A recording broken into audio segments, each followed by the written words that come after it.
Hello everyone, welcome back to this new video. साथियों, आप सभी का स्वागत है इस कंप्लीट रिवीजन सीरीज पर्यावरण और पारिस्थितिकी। जैसा कि आप देख पा रहे हैं कि इस कंप्लीट एक वीडियो में आज हम लोग रिवीजन करने वाले हैं कंप्लीट इन्वायरमेंट और इकोलॉजी। ठीक है, इसमें पूरा आपका जो महत्वपूर्ण सारा सेशन है उसमें कंप्लीट होगा और किस तरीके से सेशन आगे बढ़ेगा उसको बताने से पहले मैं बता दूँ कि इसमें जो है सामान्य जीएस रैपिड फायर 25,000+ प्रश्नों की श्रृंखला है। उसमें उत्तर प्रदेश पीसीएस आरओ ठीक है, यूपी पीसीएस मेंस और उत्तर प्रदेश के जितने भी एग्ज़ाम्स हुए हैं छोटे से लेके बड़े, उन सभी का प्रश्नों का इसमें संकलन है और इसमें कंप्लीट वन लाइनर फैक्ट्स के तौर पर हम लोग कवर करेंगे। ठीक, उसके साथ साथ जब इसको कवर करेंगे तो किस तरीके का अप्रोच होगा, तो अप्रोच पहले मैं आपको समझा दूँ। देखेंगे कि पर्यावरण पारिस्थितिकी है, इसमें चैप्टर वाइज आगे हम लोग बढ़ेंगे। सबसे पहले देखेंगे पर्यावरण का परिचय, ठीक है, उसके साथ पर्यावरण प्रदूषण, जैवमंडल क्या है, पारिस्थितिकी संरचना क्या है, यानी चैप्टर वाइज जो पर्यावरण के कुछ इंपॉर्टेंट महत्वपूर्ण आप चैप्टर कहते हैं, चैप्टर वाइज वहाँ से क्या क्या प्रश्न बने हैं जो प्रीलिम्स में बन सकते हैं, अन्य किसी एग्जाम्स में बन सकते हैं, वो सारा आपके यहाँ पे कंप्लीट होगा। उसके बाद हम लोग आ जाएंगे वन्य जीव और वन्य जीव संरक्षण पे मोस्ट इंपॉर्टेंट ये चैप्टर है। जलवायु परिवर्तन से हर बार प्रश्न रहता है, ग्रीन हाउस गैस और पर्यावरणीय संगठन से हम लोग आगे बढ़ेंगे। तो इतने सारे चैप्टर्स को हम लोग चैप्टर वाइज कंप्लीट करेंगे और कंप्लीट शुरू से लेकर अंत तक आप वीडियो को अगर आप देख लेते हैं तो आपका मोस्ट ऑफ द थिंग्स पर्यावरण पारिस्थितिकी का कंप्लीट हो जाएगा। आपको बताते चले कि यूपी पीसीएस में आप देखते हैं कि 20 से 25 प्रश्न, ठीक है, 20 से 25 प्रश्न सीधे सीधे पर्यावरण और पारिस्थितिकी से रहता है और ये पीवाईक्यू का कंप्लीट वन लाइनर आपको करने के बाद से बाकी अन्य चीज़ को करने की ज़रूरत नहीं पड़ेगी। ठीक है, बाकी आप अपना थ्योरी पढ़ते रहिएगा, लेकिन इस सेशन को ऐसे हम लोग कंप्लीट करेंगे। उसके बाद एक इंपॉर्टेंट चीज़ क्या है इसमें साथियों, मैं बता दूं कि इस क्लास के अंत में कुछ पर्यावरणीय आंदोलन, ये अलग से हालांकि वीडियो पड़ा हुआ है लेकिन इसको हम इसी के साथ कंपाइल करते रहे कि जिसमें जो प्रमुख पर्यावरण से संबंधित आंदोलन है, साइलेंट वैली, नर्मदा बचाओ आंदोलन, अपिको आंदोलन, इस तरह के जितने मोस्ट इंपॉर्टेंट आंदोलन है सबको आपको इस वीडियो के लास्ट में कंप्लीट, जैसे सेशन कंप्लीट होगा उसी के साथ आपको एक क्लास इसी में मिल जाएगी। ठीक है, तो आई होप सो का आपको चीज़ें समझ में आ गई हैं और कैसे आगे बढ़ना है इस सेशन को लेकर। ठीक है, इसके बाद से हम लोग स्टार्ट करते हैं वन बाय वन करके अपने चैप्टर को। उसके बाद से स्टार्ट करने वाले पर्यावरण और पारिस्थितिकी इन्वायरमेंट इकोलॉजी को कंप्लीट देखेंगे, इसके आए हुए सारे प्रश्नों को देखेंगे और वन बाय वन करके चैप्टर वाइज देखेंगे। तो सबसे पहला ही चैप्टर हमारे पास जो आज का है उसको देखेंगे कि पर्यावरण एक परिचय, इससे संबंधित कितने आप तक प्रश्न पूछे गए हैं, उन सारे प्रश्नों का मोस्ट इंपॉर्टेंट कलेक्शन है जो आपके एग्जाम्स के लिए बहुत ही इम्पॉर्टेंट है। पहला कह रहा है कि वातावरण की अवधारणा निर्भर करती है, यानी जो वातावरण है इसकी अवधारणा कैसे निर्भर करती है, तो वातावरणीय अपघटन पर और वातावरण के कुल आयामों पर, इस पर क्या करती है, ये निर्भर करती है। ठीक है, तो वातावरण के बारे में छोटी सी जानकारी। अगला सतत विकास लक्ष्य जो SDG 2030 तक प्राप्त करने का लक्ष्य नहीं है। ठीक है, तो एक लक्ष्य ऐसा है जो अभी 30 तक प्राप्त करने का नहीं है, तो अंतरिक्ष अनुसंधान क्या है साथियों, अंतरिक्ष अनुसंधान की बात करेंगे तो ये एक SDG लक्ष्य है जो सतत विकास का लक्ष्य है, जो 2030 तक प्राप्त करने का लक्ष्य नहीं है। एक इम्पॉर्टेंट है कि भारत सरकार का पर्यावरण परिरक्षण, ठीक है, संरक्षण का जो अधिनियम पारित किया गया था वो कब पारित किया गया था, तो सन 1986 ईस्वी में। कब? 1986 ईस्वी में पारित किया गया था, मोस्ट इंपॉर्टेंट है। और ये जो यहाँ पे प्रश्न है इन सब का आपको क्रक्स शॉर्ट नोट्स अलग से आपको प्रोवाइड करा दिया गया, टेलीग्राम ज्वाइन करके नोट कर लीजिएगा, डाउनलोड कर लीजिएगा। अगला है जैविक एवं अजैविक, क्या है, जैविक एवं अजैविक संगठकों के मध्य बिचौलिए का कार्य करता है कौन, अपघटक या नियोजक। मानव क्रियाओं से प्रभावित होता है तो ये वातावरण है, जो एटमॉस्फेयर है आपका वो प्रभावित होता है। ठीक, विश्व पर्यावरण दिवस मनाया जाता है तो 5 जून को, ठीक है, 5 जून को मनाया जाता है। ये स्टैटिक भी है, तो जब मनाया जाता है तो उस टाइम इसकी थीम भी, जिस वर्ष आप एग्ज़ाम दे रहे हैं जिस टाइम, उस वर्ष का देख के आपको इस वर्ष की थीम भी ध्यान रखना होगा। अगला पॉइंट है कि राजीव गांधी पर्यावरण पुरस्कार दिया जाता है, किस फील्ड में दिया जाता है, तो स्वच्छ प्रौद्योगिकी एवं विकास के लिए दिया जाता है। ठीक है, इंपॉर्टेंट पुरस्कार है ये राजीव गांधी पर्यावरण पुरस्कार। ठीक है, अगला है प्रत्येक वर्ष दिया जाने वाला इंदिरा गांधी पर्यावरण पुरस्कार का आधार होता है, किस लिए दिया जाता है, जो इंदिरा गांधी पर्यावरण पुरस्कार है वो दिया जाता है पर्यावरण के क्षेत्र में सार्थक योगदान देने के लिए दिया जाता है, यानी इंदिरा गांधी ये भी से रिलेटेड है, उसके पर्यावरण से रिलेटेड है। एक पुरस्कार है ग्लोबल 500, ठीक है, ग्लोबल 500 पुरस्कार दिया जाता है तो पर्यावरण प्रतिरक्षा के लिए, किसके लिए, पर्यावरण प्रतिरक्षा के लिए दिया जाने वाला ये पुरस्कार है। अगला है इको मार्क उन भारतीय उत्पादों को दिया जाता है जो पर्यावरण के प्रति मैत्रीपूर्ण हो, ठीक है, मैत्रीपूर्ण हो। और ये जो इको मार्क है याद रखिएगा दिया जाना स्टार्ट हुआ था 1991 से। ठीक है, इसको 1991 से दिया जाना स्टार्ट किया गया था। ठीक है, अगला पॉइंट है तो इको मार्क समझ गए, इको पार्क जो मार्क है किन उत्पादों को दिया था, जो पर्यावरण के प्रति मैत्रीपूर्ण हो, जो इको फ्रेंडली हो। ठीक है, उन्हें दिया जाता है। अगला पॉइंट है कि पर्यावरण अनुकूल उपभोक्ता तथा उत्पादों को चिन्हित करने के लिए सरकार ने आरंभ किया था, तो ई कुमार को प्रारंभ किया था। और विश्व पर्यावरण सुविधा आरंभ हुआ था, ये कब हुआ था, तो 1991 में इसको स्टार्ट किया गया था। नेक्स्ट चैप्टर पे आगे हम लोग देखेंगे जैवमंडल और बायोम से रिलेटेड है। ठीक है, इससे रिलेटेड कौन कौन से इंपॉर्टेंट प्रश्न आप पूछे गए इंपॉर्टेंट पॉइंट से ध्यान देंगे।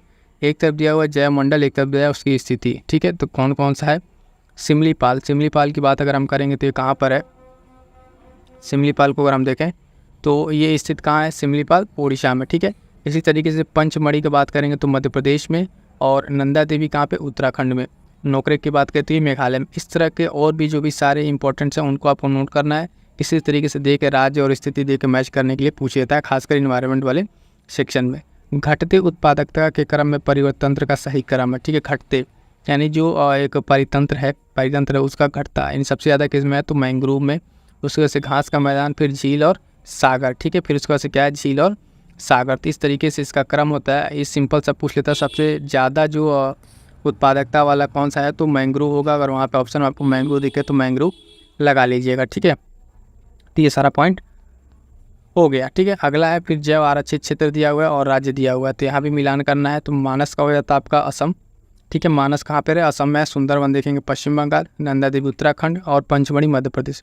अब देखिए होता क्या है कि जो PYQ प्रश्न पूछता है, अभी आप देखें ऊपर वाले प्रश्न, तो आपका देखिए ये है UP PCS pre exam 2021, UP PCS pre exam 2022। अब क्या है कि यहीं से अगर क्वेश्चन कहा जाए कैसे बना है PYQ से, तो लगेगा कि नहीं PYQ क्वेश्चन नहीं बनता, लेकिन अब यहाँ समझिएगा 2021 में जो आपसे पूछा था, अगर PYQ से उसका ऑप्शन को आप अच्छे से पकड़े होते हैं तो नंदा देवी उत्तराखंड, ठीक है, और पंचमढ़ी मध्य प्रदेश, इसमें से 2 उठाया है 2022 वाले एग्जाम में, और क्या किया है यहाँ पे थोड़ा सा चेंज करके 2 नया अलग से ऐड कर दिया है। तो नंदा देवी उत्तराखंड, पंचमढ़ी मध्य प्रदेश। तो अगर आपको 2 ऑप्शन ये पता होता, ठीक है, तो जहाँ पे आपको ओरिजिनल क्वेश्चन है वहाँ पे आपके क्वेश्चन को आराम से कर ले गए होते। आई होप सो कि आप समझ पा रहे हैं कि किस तरीके से ऑप्शन एनालिसिस और जो बूस्टर सीरीज का शॉर्ट नोट्स है आपको किस तरीके से हेल्प करेगा इन सब चीज़ों में, PYQ खासकर प्रीलिम्स में। तो जो साथी अभी बूस्टर सीरीज नहीं देखे हैं, जाइए, अपडेट पूरी प्लेलिस्ट है, उसको फटाफट से देखिए और PDF उसका टेलीग्राम से ज्वाइन करके उसको PDF ले लीजिए। अंतिम समय उसको याद है, उसको पॉइंट्स को आप रिवाइज करेंगे, आपको 20 से 25 क्वेश्चन आपको डायरेक्ट उसी नोट से आपको मिल जाने हैं। आइए अगला प्रश्न देखते हैं, SDG से रिलेटेड है। इस पॉइंट में क्या कहा गया है कि ये एक तरफ विकास लक्ष्य दिया हुआ है, ठीक है, और संबंधित कार्य। तो SDG 10 क्या कहता है, असमानताओं में कमी के बारे में बात करता है। सतत विकास लक्ष्य 10 जो है, 13 जो है जलवायु क्रिया के बारे में बात करता है, और 14 जो है पानी के नीचे जीवन के बारे में बात करता है। 15 के बारे में बात करें तो ज़मीन पर जीवन के बारे में बात करता है। अलग से SDG के बारे में कंप्लीट आपको उस नोट्स में हमने शॉर्ट नोट्स आपको दे दिया है SDG के बारे में, तो वहाँ से कोई भी क्वेश्चन आए तो आपका इससे बाहर नहीं होगा। अब तक जो साथी वाली क्लास कर चुके हैं, आप देख रहे होंगे PYQ वाले एनालिसिस में मोस्ट इंपॉर्टेंट सेक्शन में सारे प्रश्न आपको वहाँ से जितने भी पढ़ लिए गए वहाँ से आपको दिख रहे होंगे, यहाँ पे मिलते हुए दिख रहे होंगे। तो बहुत ही इंपॉर्टेंट है, इसलिए मैं कह रहा हूँ उसको आप मिस नहीं कीजिएगा।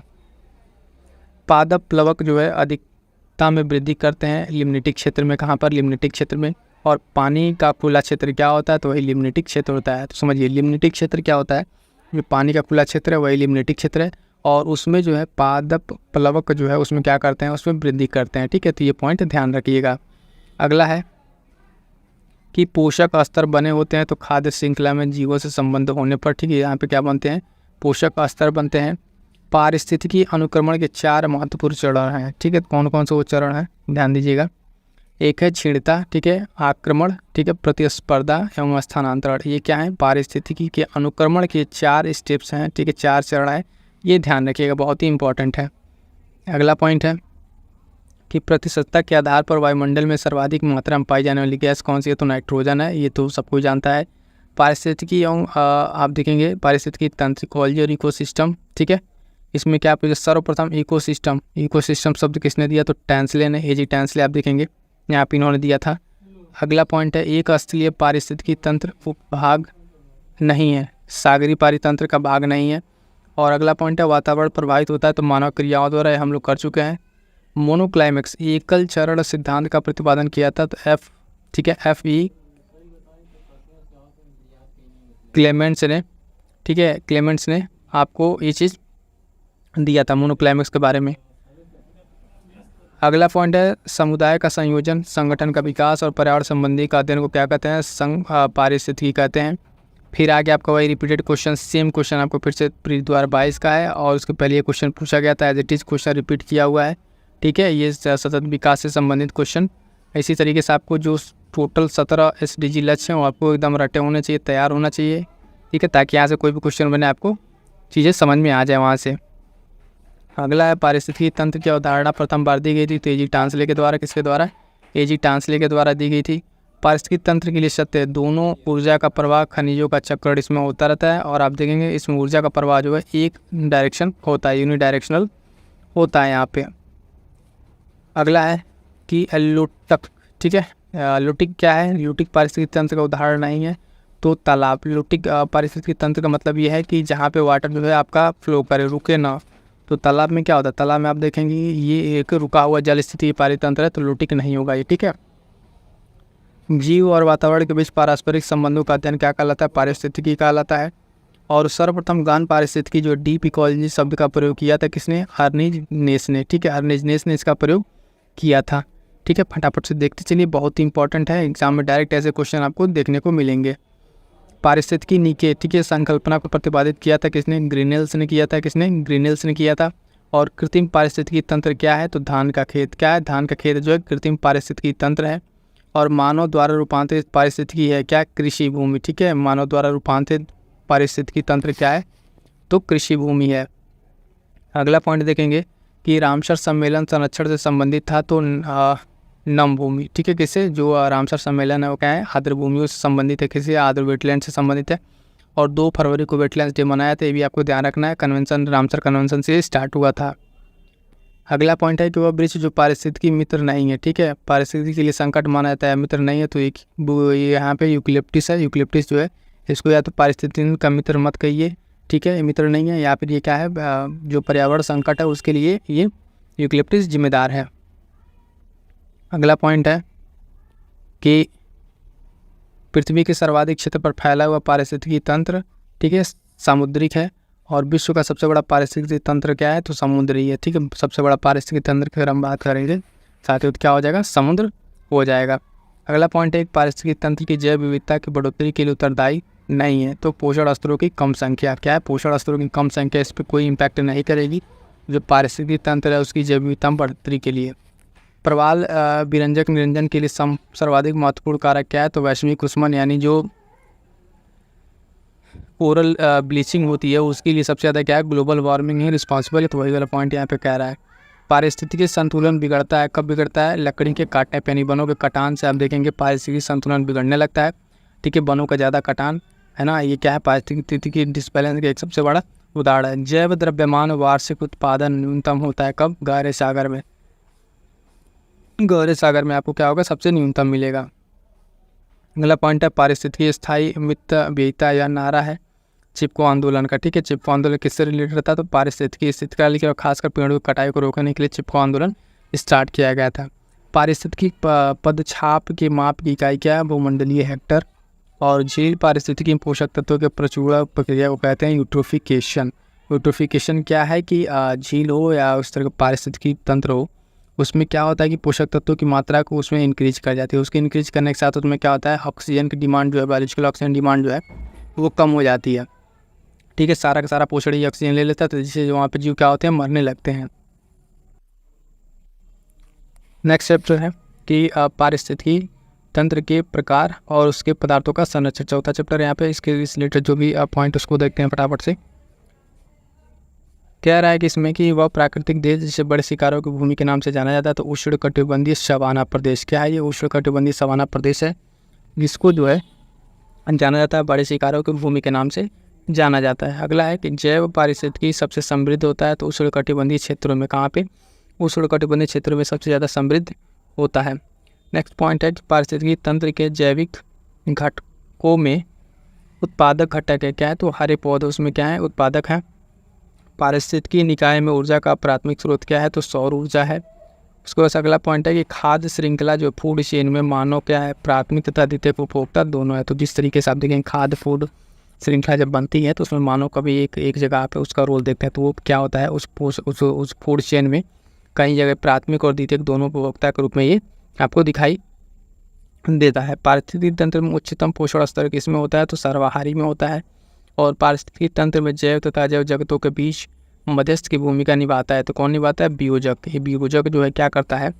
पारिस्थितिकी तंत्र में जैव तथा अजैव जो जगत हैं उनके बीच में ये भूमिका, मध्यस्थ की भूमिका निभाता है। अगला पॉइंट है कि जलवायु पर्यावरण में DDT सांद्रण के आकलन के आधार पर आहार श्रृंखला पर स्तर के अनुक्रम में बढ़ता है। तो जल पादप, घोंघा, मछली और पक्षी, ये इनका एक क्रम है। ये क्रम थोड़ा सा ध्यान रखिएगा किस तरीके से क्रम बदल रहा है। अगला एक बहुत ही इंपॉर्टेंट पॉइंट है, देखिए कई बार एग्जाम्स में पूछा हुआ है। ठीक है, पॉइंट कह रहा है कि पारिस्थितिकी तंत्र में तत्वों के चक्र को क्या कहते हैं? तो जैव भू रसायन चक्र। क्या कहते हैं? जैव भू रसायन चक्र। कितनी बार ये पूछा हुआ है, बहुत ही इंपॉर्टेंट है, इसको अच्छे से याद रखिएगा। सौर ऊर्जा की सबसे महत्वपूर्ण भूमिका क्या है? तो ऑक्सीजन चक्र में। कहाँ पे?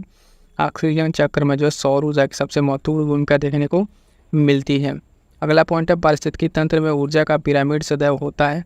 तो सीधा होगा। कैसा होगा? सदैव सीधा होगा। अधिकतम कुशलतापूर्वक जो है सौर ऊर्जा को रासायनिक ऊर्जा में परिवर्तित करता है। तो क्लोरेला। ये पॉइंट याद रखिएगा, इंपॉर्टेंट है। ठीक है, क्लोरेला का नाम याद रखिए। क्या है क्लोरेला? ये क्या करता है कि जो है सौर ऊर्जा को रासायनिक ऊर्जा में बहुत अच्छे तरीके से क्या करता है? परिवर्तित करता है। अगला पॉइंट है कि अपना भोजन कार्बनिक पदार्थों से निर्मित करता है। तो रबर का पौधा, ठीक है, क्या करता है? रबर का पौधा अपना भोजन कार्बनिक पदार्थों से निर्मित करता है। जिस पारिस्थितिकी तंत्र में पौधों का जैविक पदार्थ अधिकतम है वो क्या है? उष्णकटिबंधीय वर्षावन। क्या है? उष्णकटिबंधीय वर्षावन। अब आगे हम लोग नेक्स्ट चैप्टर पे पर्यावरण प्रदूषण पे, किसमें? पर्यावरण प्रदूषण पे। बहुत ही महत्वपूर्ण चैप्टर। यहाँ से क्वेश्चन 1 से 2 क्वेश्चन आपको देखने को एग्जाम में मिल जाएगा। चलिए फटाफट से देखते हैं यहाँ से कौन कौन से महत्वपूर्ण प्रश्न हैं। नॉक नी सिंड्रोम से, नॉक सीड सिंड्रोम जो है प्रदूषण के कारण क्या है? तो फ्लोराइड से। क्या है? फ्लोराइड्स के कारण जो है ये सिंड्रोम होता है। और रिंगलमेन स्केल। क्या? रिंगलमेन स्केल का प्रयोग किसका घनत्व मापने के लिए किया जाता है? तो धुएं का घनत्व मापने के लिए किया जाता है। किसका? धुएं का घनत्व मापने के लिए किया जाता है रिंगलमेन स्केल का प्रयोग। वायु प्रदूषण जो सूचक है क्या है? तो ये लाइकेन हो जाएगा आपका। लाइकेन क्या है? वायु प्रदूषक सूचक है। और वह देश है जिसमें प्राकृतिक आर्सेनिक सबसे ज़्यादा प्रदूषित जल मिलता है। तो बांग्लादेश। कहाँ पे? बांग्लादेश में आपको सबसे ज़्यादा आर्सेनिक प्रदूषित जल मिलने को मिल जाएगा वहाँ पे। BOD बायोलॉजिकल ऑक्सीजन डिमांड मापक होता है जल में उपस्थित ऑक्सीजन का। जो जितना बायोलॉजिकल ऑक्सीजन डिमांड जो है ये क्या होता है? जल में कितनी ऑक्सीजन की मात्रा है उसकी ये बारे में उसका ये मापक है।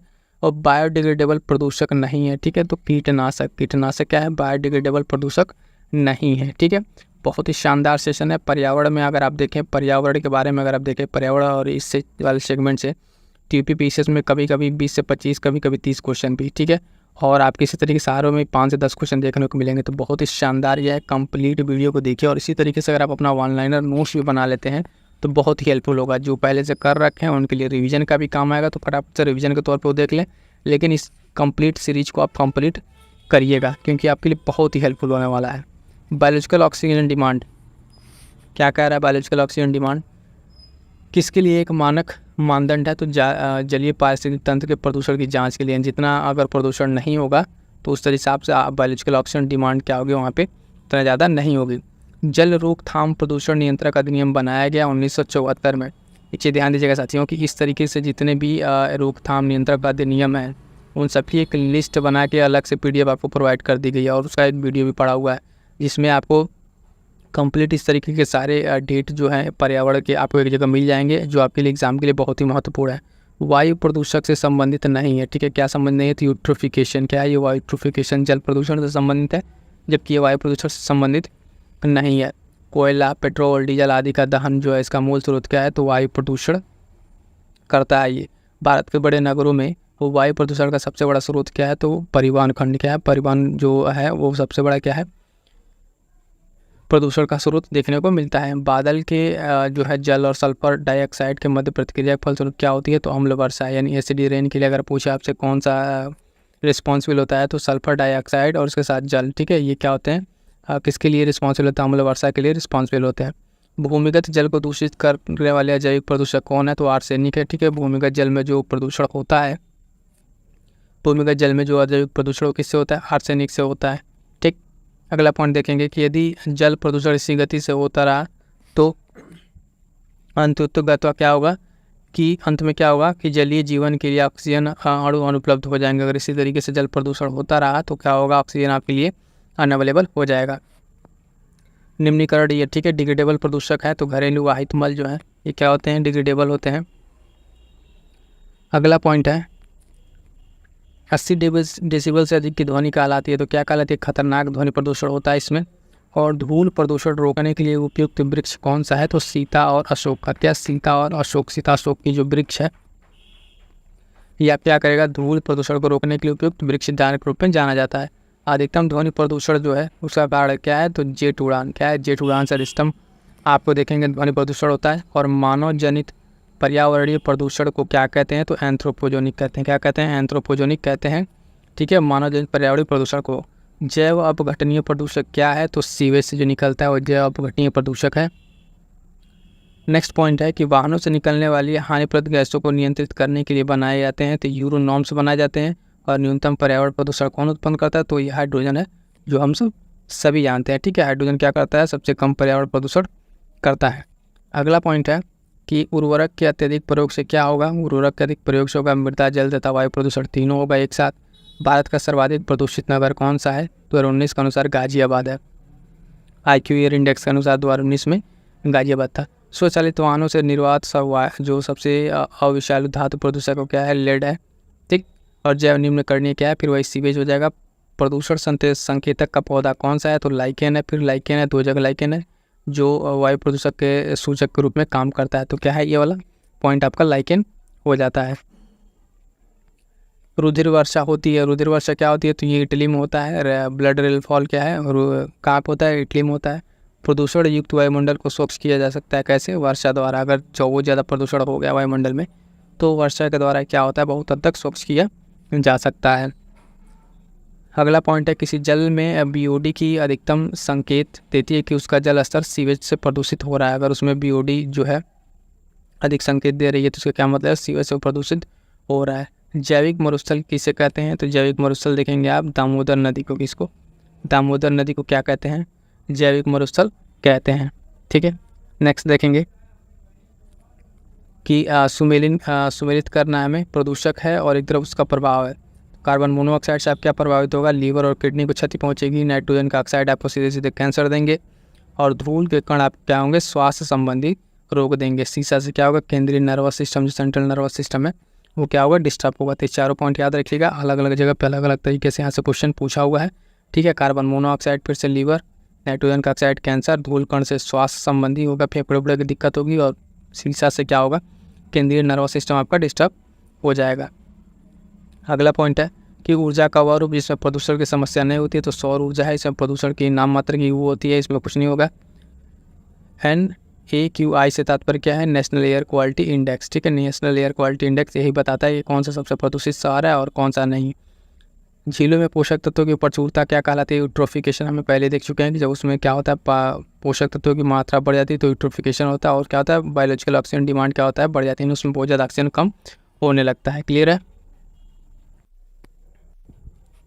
अगला चैप्टर है कि जैव विविधता एवं उसका संरक्षण, बायोडाइवर्सिटी और उसका कंजर्वेशन, उससे रिलेटेड कौन कौन से महत्वपूर्ण प्रश्न है। तो इसमें पहला देखेंगे, पहला पॉइंट क्या कह रहा है, बहुत ही इंपॉर्टेंट पॉइंट यहाँ से भी निकल के आएंगे जो एग्जाम्स के लिए इंपॉर्टेंट है। सतपुड़ा राष्ट्रीय उद्यान में स्थित है, क्या है, तो धूपगढ़ चोटी कहाँ पर स्थित है, सतपुड़ा राष्ट्रीय उद्यान में। भारत में एक जैव विविधता हॉटस्पॉट माना जाता है तो पश्चिमी घाट को, किसको, पश्चिमी घाट को माना जाता है। वह पदार्थ जो जैव निम्नकरणीय है तो ऊन, इसमें से ऊन ऑप्शन दिया होगा तो उसमें से क्या हो जाएगा, एक ऑप्शन आपका ऊन हो जाएगा। पर्यावरण के लिए जो खतरा है तो ये वृक्ष हम देख चुके हैं, यूकलिप्टस है। भारत में जैव विविधता का हॉटस्पॉट है तो भारत में म्यांमार क्षेत्र, कौन सा, भारत में म्यांमार क्षेत्र है। अगला पॉइंट है कि एक बायोस्फीयर रिजर्व जो भारत के 3 राज्यों में फैला हुआ है, कौन सा है, नीलगिरी। ठीक है, नीलगिरी आप देखेंगे कहाँ पर है ये, तो भारत के आप इस वाले पोर्शन में देखेंगे यहाँ पर केरल, ठीक है, कर्नाटक और तमिलनाडु तीनों के जंक्शन पे वाला नीलगिरी वाला पोर्शन आपको यहाँ देखने को मिलेगा। खाद्य श्रृंखला में जैविक आवर्धन का कारण क्या होता है, तो कीटनाशक होता है। क्या होता है, कीटनाशक होता है। अगला पॉइंट देखेंगे कि वह जीव समूह जिसकी सर्वाधिक जैव विविधता होती है, तो कवक कौन सा है, कवक है जिसकी सब सर्वाधिक जैव विविधता होती है। अगला पॉइंट है कि जैव विविधता के ह्रास के लिए सर्वाधिक महत्वपूर्ण कारक है, तो कौन, प्राकृतिक वनों का विनाश जो है आप देखेंगे सर्वाधिक महत्वपूर्ण कारक में से एक होता है, जिसकी वजह से आप देखेंगे सबसे ज़्यादा बायोडाइवर्सिटी लॉस होता है। भारत का बायोडाइवर्सिटी हॉटस्पॉट नहीं है तो विंध्यन रेंज, ये आपका बायोडाइवर्सिटी हॉट नहीं है। भारत में 4 बायोडाइवर्सिटी हॉटस्पॉट है, ठीक है, पश्चिमी घाट है, ठीक है, सुंडरलैंड वाला क्षेत्र है, और उसके साथ साथ हिमालयन क्षेत्र है, और उसके साथ साथ आपका श्रीलंका भी उसमें थोड़ा सा आ जाता है। पर्यावरण के संदर्भ में भारत में पाए जाने वाला हॉटस्पॉट है पूर्वी हिमालय श्रृंखला, पश्चिमी घाट, ठीक है। ये सारी चीज़ें आप देखते हैं। भारत में जैव विविधता की दृष्टि से संतृप्त क्षेत्र कौन सा? तो पश्चिमी घाट। और सर्वाधिक जो जैव विविधता पाई जाती है तो कहाँ पे? वही शांत घाटी में। कहाँ पे? शांत घाटी में पाई जाती है। अगला पॉइंट इंपॉर्टेंट है, विलुप्त के संकट के ग्रस्त जो जीव जंतु उनसे संबंधित रेड डाटा बुक, यानी रेड डाटा बुक क्या करते हैं? इन सबकी क्या करता है? लिस्टिंग करके रखा रहता है। भारतीय संसद द्वारा जैव विविधता अधिनियम, ठीक है, जैव विविधता अधिनियम कब पारित किया गया? दिसंबर 2002 में। कुछ ऐसे अधिनियम है जैसे पर्यावरण संरक्षण अधिनियम, ठीक है, जल प्रदूषण अधिनियम, जैव विविधता अधिनियम, ठीक है, टाइगर रिजर्व और वन अधिनियम संरक्षण। इन सबको आप एक जगह पॉइंट करके हमने क्लास में ले लिया है, इसको एक जगह आप डिस्कस करके नोट बना लीजिएगा। राष्ट्रीय जैव विविधता अथॉरिटी का मुख्यालय स्थित है कहाँ पर? चेन्नई में। राष्ट्रीय जैव विविधता अथॉरिटी, राष्ट्रीय जैव विविधता अथॉरिटी का मुख्यालय कहाँ स्थित है? तो चेन्नई में स्थित है। अगला है जैव विविधता को अधिक संकट है किससे? प्राकृतिक निवास। ये बताएं कि उनके जो वनस्पति विनाश है उससे ज़्यादा सबसे ज़्यादा संकट है। अगला पॉइंट है जैव विविधता के ह्रास का मुख्य कारण, तो प्राकृतिक आवास का विनाश। और ब्रह्म कमल प्राकृतिक रूप से पाया जाता है, तो फूलों की घाटी में कहाँ पाया जाता है? फूलों की घाटी में से पाया जाता है। अगला पॉइंट है संयुक्त राष्ट्र के जैव विविधता दशक के रूप में घोषित किया गया था, तो 2011 से 2020 को घोषित किया गया था। अब यहाँ देखेंगे चैप्टर 7 जो है ग्रीन हाउस गैस और उनका प्रभाव, ठीक है, इससे रिलेटेड ये पर्यावरण का भी चैप्टर है। यहाँ पर देखेंगे यहाँ से कौन कौन से प्रश्न अब तक पूछे गए, उन सारे प्रश्नों को देखेंगे वन बाय वन करके, ठीक है। तो चलिए पहला पॉइंट देखते हैं। कह रहा है कि वायुमंडल में उपस्थित गैस के कारण पीतल फीका पड़ जाता है, तो कौन सी वो गैस है जिसके कारण ये सब चीज़ें हो रही हैं? ठीक है, तो हाइड्रोजन सल्फाइड, ठीक है। हाइड्रोजन सल्फाइड क्या करता है? आप देखेंगे कि ये एक ऐसा गैस है जिसकी वजह से इसकी उपस्थिति के कारण पीतल का रंग जो है क्या पड़ जाता है? पीतल फीका पड़ जाता है, हाइड्रोजन सल्फाइड। कह रहा है कि हरित गृह गैस नहीं, यानी कौन? ग्रीन हाउस गैस नहीं है। ऑप्शन दिया था उसमें से आप देखेंगे आर्गन क्या है? ये ग्रीन हाउस गैस नहीं है। ग्रीन हाउस गैस में आप देखेंगे मेनली तौर पे आप कौन कौन सा है? कार्बन डाइऑक्साइड, ठीक है, मीथेन, इस तरह की गैसें जो आती हैं इसमें आती हैं। अभी आगे चल को भी देखने को हमको मिलेगा। एक भौगोलिक इकाई जो पानी को इकट्ठा करती है, भंडारण करती है और पानी छोड़ती है, उससे कहते हैं, तो उसे कहते हैं जल विभाजक। क्या कहते हैं साथियों? उसको कहते हैं जल विभाजक, उसको कहते हैं, ठीक है। जितना यहाँ पे आपको कराया जा रहा है ध्यान दीजिएगा कि ये यूपीपीसीएस और आरओ के लिए कंप्लीट इतना रहेगा, इनफ इतना आप कीजिए, और उसके साथ अपने आप के जो खुद के नोट्स है उसके बाद रिवाइज कर लेंगे। आपका क्वेश्चन इन्वायरमेंट का गलत नहीं होगा, यहीं से घूम फिर के क्वेश्चन बनते हैं, इसलिए पीवाई की बहुत ही इंपॉर्टेंट है। अच्छे से कीजिएगा, एक एक पॉइंट देखते हुए कीजिएगा। धुआं में आंखों को प्रभावित करने वाला शक्तिशाली उत्तेजक होता है क्या? जो धुआं जब आंखों में जलन देने लगता है तो उसमें क्या ऐसा रहता है? तो PN रहता है, पेन रहता है, यानी पेरोक्सी एसिटाइल नाइट्रेट रहता है। क्या रहता है? पेरोक्सी एसिटाइल नाइट्रेट उसमें पाया जाता है, जिसकी वजह से आँखों में जब धुआं लगता है तो वो जलन पैदा करता है। धान के खेतों में दीमक की बाम्बी से उत्सर्जित होता है, तो कौन सा? मीथेन गैस यहाँ से उत्सर्जित होता है। दोनों जगह से होगा। ये जब क्वेश्चन पूछा गया था उस टाइम धान के खेत का भी ऑप्शन था, दीमक की बाम्बी भी था, तो आप ऑप्शन ए और बी दोनों होगा, क्योंकि वहाँ दोनों जगह से आपको मीथेन देखने को मिल जाएगा। हरित गृह प्रभाव क्या है? तो वैश्विक ताप में वृद्धि, यानी जो टेम्परेचर का इंक्रीज है, टेम्परेचर का बढ़ना, तापमान का बढ़ना ही क्या है? हरित गृह प्रभाव, ग्लोबल वार्मिंग है। ग्लोबल वार्मिंग को कम करने तो प्रयत्न के लिए देशों के बीच एक समझौता हुआ है। कौन सा समझौता? बहुत ही महत्वपूर्ण समझौता, क्योटो प्रोटोकॉल, ठीक है। ये क्योटो प्रोटोकॉल क्या है? कार्बन डाइऑक्साइड उत्सर्जन से रिलेटेड है। जब हम पर्यावरण समझौता बताएंगे उस वाले चैप्टर में इसको कंप्लीट डिटेल में देखेंगे। यहाँ पे इतना याद रखिएगा, ग्लोबल वार्मिंग से रिलेटेड जो समझौता है क्योटो प्रोटोकॉल में बात की गई है। ग्रीन हाउस गैसों में शामिल नहीं है, तो हाइड्रोजन ग्रीन हाउस गैस नहीं होता है। वहाँ पे आपको 3 ऑप्शन दिया रहेगा, जिसमें से 3 रहेगा, 1 नहीं रहेगा, तो वहाँ पे हमारा क्या हो जाएगा? हाइड्रोजन नहीं है। अगला पॉइंट देखेंगे। अगला पॉइंट कह रहा है, बहुत ही इंपॉर्टेंट पॉइंट है, हरित गृह प्रभाव से वातावरण परिवर्तित होता है। किस तरीके से परिवर्तित होता है? कि वायुमंडल में कार्बन डाइऑक्साइड की सांद्रता बढ़ जाती है। क्या होती है? वायुमंडल में कार्बन डाइऑक्साइड की सांद्रता बढ़ जाती है। पर्यावरण में ग्रीन हाउस वृद्धि होती है। कैसे होती है? तो कार्बन डाइऑक्साइड के कारण होती है। घूम फिर के आप देखेंगे सारे के सारे पॉइंट्स आपको इसी तरीके से मिलेंगे। जी बता दें कि इसी के साथ साथ हमने एक PYQ एनालिसिस करके खुद का हैंड रिटन शॉर्ट नोट्स बनाया है। क्या? हैंड रिटन शॉर्ट नोट्स बनाए, जो टेलीग्राम पे अवेलेबल है, उसको आप डाउनलोड करके उसका या तो खुद से नोट्स बना लीजिए या तो प्रिंट आउट लेके पढ़िए। लास्ट टाइम में उसको रिवीजन करेंगे तो बहुत ही हेल्पफुल होने वाला है आपके लिए। वहाँ से सीधे सीधे क्वेश्चन देखने को मिलेंगे। अगला पॉइंट है ग्रीन हाउस गैस नहीं है, तो कौन सा नहीं है? हाइड्रोजन और ऑक्सीजन ये ग्रीन हाउस गैस नहीं है। सार्वत्रिक तापमान उत्पन्न करने में योगदान नहीं करता है, तो सल्फर तथा नाइट्रोजन का ऑक्साइड ये क्या करते हैं, ये तापमान उत्पन्न करने में मदद नहीं करते हैं।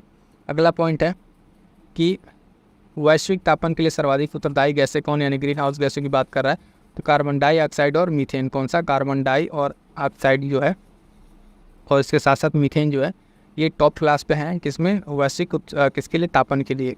भूमंडलीय तापमान का कारण क्या है, तो वही कार्बन डाइऑक्साइड गैस की वृद्धि, जिसकी वजह से ग्लोबल वार्मिंग हो रही है। अगला पॉइंट है वायुमंडल में मीथेन उत्सर्जन का एक स्रोत क्या है, तो आर्द्र भूमियाँ, जो वेटलैंड्स हैं जहाँ पे मीथेन बनती है, देखेंगे वहाँ से। तो क्या होता है वायुमंडल में जो है मीथेन कहाँ से उत्सर्जित होता है, आर्द्र भूमियों से उत्सर्जित होता है। अगला पॉइंट है ग्रीन हाउस गैसों में वह गैस जिसके द्वारा ट्रोपोस्फियर में ओजोन प्रदूषण नहीं होता है, तो कार्बन मोनोऑक्साइड। ठीक है, कार्बन मोनोऑक्साइड इसके द्वारा क्या होता है, आप देखेंगे ट्रोपोस्फियर में ओजोन प्रदूषण नहीं होता है, खासकर किसके द्वारा, कार्बन मोनोऑक्साइड के द्वारा।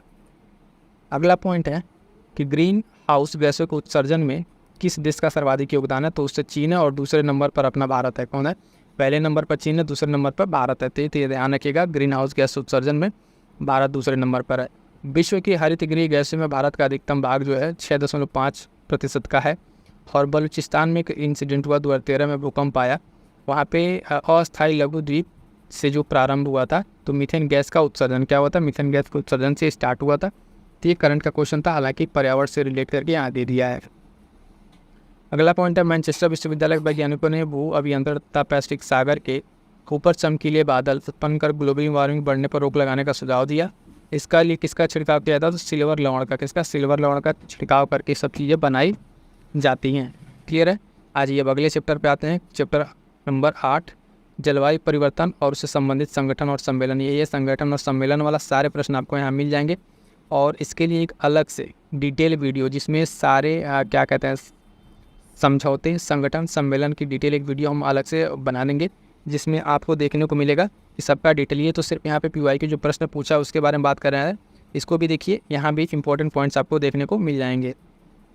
सबसे पहला पॉइंट क्या है कि पृथ्वी का वायुमंडलीय मुख्यतः तप्त होता है। पृथ्वी का वायुमंडल किससे तप्त होता है, तो दीर्घ तरंग स्थलीय विकिरण के द्वारा। ठीक है, लॉन्ग जो रेडिएशन वेव्स हैं उसके द्वारा ये तप्त होता है। जलवायु परिवर्तन पर अंतरशासकीय पैनल को स्थापित किया गया था। कब किया गया था, तो 1988 में। कब, ध्यान दीजिएगा, 1988 में लिखा था। कभी कभी कुछ पॉइंट्स होते हैं जिसके डेट पूछ लेते हैं, तो वो डेट भी हमें ध्यान रखना पड़ता है। अगला पॉइंट है कि जलवायु परिवर्तन का क्रायोजेनिक संकेतक प्राप्त किया जाता है, तो कैसे, हाई स्कोर के द्वारा। किसके द्वारा, हाई स्कोर के द्वारा इसको प्राप्त किया जाता है। अगला पॉइंट है आर्थिक सर्वेक्षण में पहली बार धारणीय विकास और जलवायु परिवर्तन के बारे में बात की गई थी, तो 2011-12 में। 2011-12 से जो है सस्टेनेबल डेवलपमेंट के बारे में चीज़ें बात कर स्टार्ट हो गई थी। तो धारणीय विकास कब से स्टार्ट हो रहा है आपका, 2011-12 से। अगला पॉइंट है कि ग्रीन हाउस गैसें, ओजोन परत का क्षरण, प्रदूषण, ये सभी कारण हैं जलवायु परिवर्तन के कारण।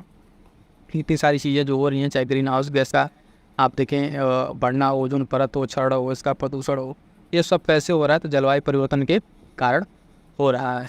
अगला देखेंगे पॉइंट, भारत की जलवायु परिवर्तन पर प्रथम राष्ट्रीय योजना कब प्रकाशित हुई, तो 2008 में। मोस्ट इंपॉर्टेंट लगाया जाए, कई बार ये पूछा हुआ है, तो ये पॉइंट ध्यान रखिएगा। अगला है भारत के राष्ट्रीय जलवायु परिवर्तन कार्य योजना के 8 मिशनों में शामिल नहीं है, तो नाभिकीय शक्ति जो भारत का जलवायु परिवर्तन कार्य योजना है, जलवायु परिवर्तन नियमावली है, उसमें 8 चीज़ों को शामिल किया गया है। इसमें एक नाभिकीय शक्ति उसमें शामिल नहीं किया गया है। अगला पॉइंट है औद्योगिक देशों में समूहों से क्योटो प्रोटोकॉल का स्वीकार नहीं किया, तो संयुक्त राज्य अमेरिका ने क्या किया, इसने, इंडस्ट्रियल एक ऐसा देश है, संयुक्त राज्य अमेरिका ने क्या किया, क्योटो प्रोटोकॉल को स्वीकार नहीं किया, इसलिए छोड़ दिया कि हम इस पर काम नहीं करेंगे। ठीक है। अगला है कि ओजोन क्षरण और नियंत्रण हेतु अंतर्राष्ट्रीय प्रयास, ओजोन से रिलेटेड सारे पॉइंट्स आपको एक जगह मिल जाएंगे, तो इसको देखिएगा। कह रहा है कि डॉप्सन से इकाई मापा जाता है। डॉप्सन किसकी इकाई है, तो ओजोन सांद्रता की इकाई है। ओजोन सांद्रता को किस में मापा जाता है, डॉप्सन में मापा जाता है। विश्व ओजोन दिवस मनाया जाता है 16 सितंबर को। कितनी बार पूछा गया, इसके साथ साथ आप जिस ईयर में एग्जाम दे रहे हो उस ईयर की थीम देख लीजिएगा। 16 सितंबर वाला बहुत ही महत्वपूर्ण रहता है। प्रकाश रासायनिक धुंध में सदैव होता है, तो क्या होता है, ओजोन उसमें हमेशा रहेगा। जो धुंध बनता है, स्मॉग बनतेगा, उसमें क्या रहेगा, ओजोन आपका हमेशा रहेगा। ओजोन परत की मोटाई मापी जाती है, तो डॉप्सन में, किसमें, डॉप्सन में मापी जाती है।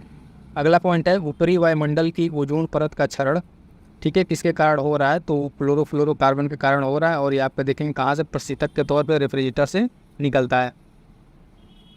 नेक्स्ट पॉइंट है कि सूर्य के पराबैंगनी विकिरण से पैदा करती है ओजोन। ठीक है, सूर्य के प्रकाश से पराबैंगनी विकिरण जो अभिक्रिया करके पैदा करती है ओजोन।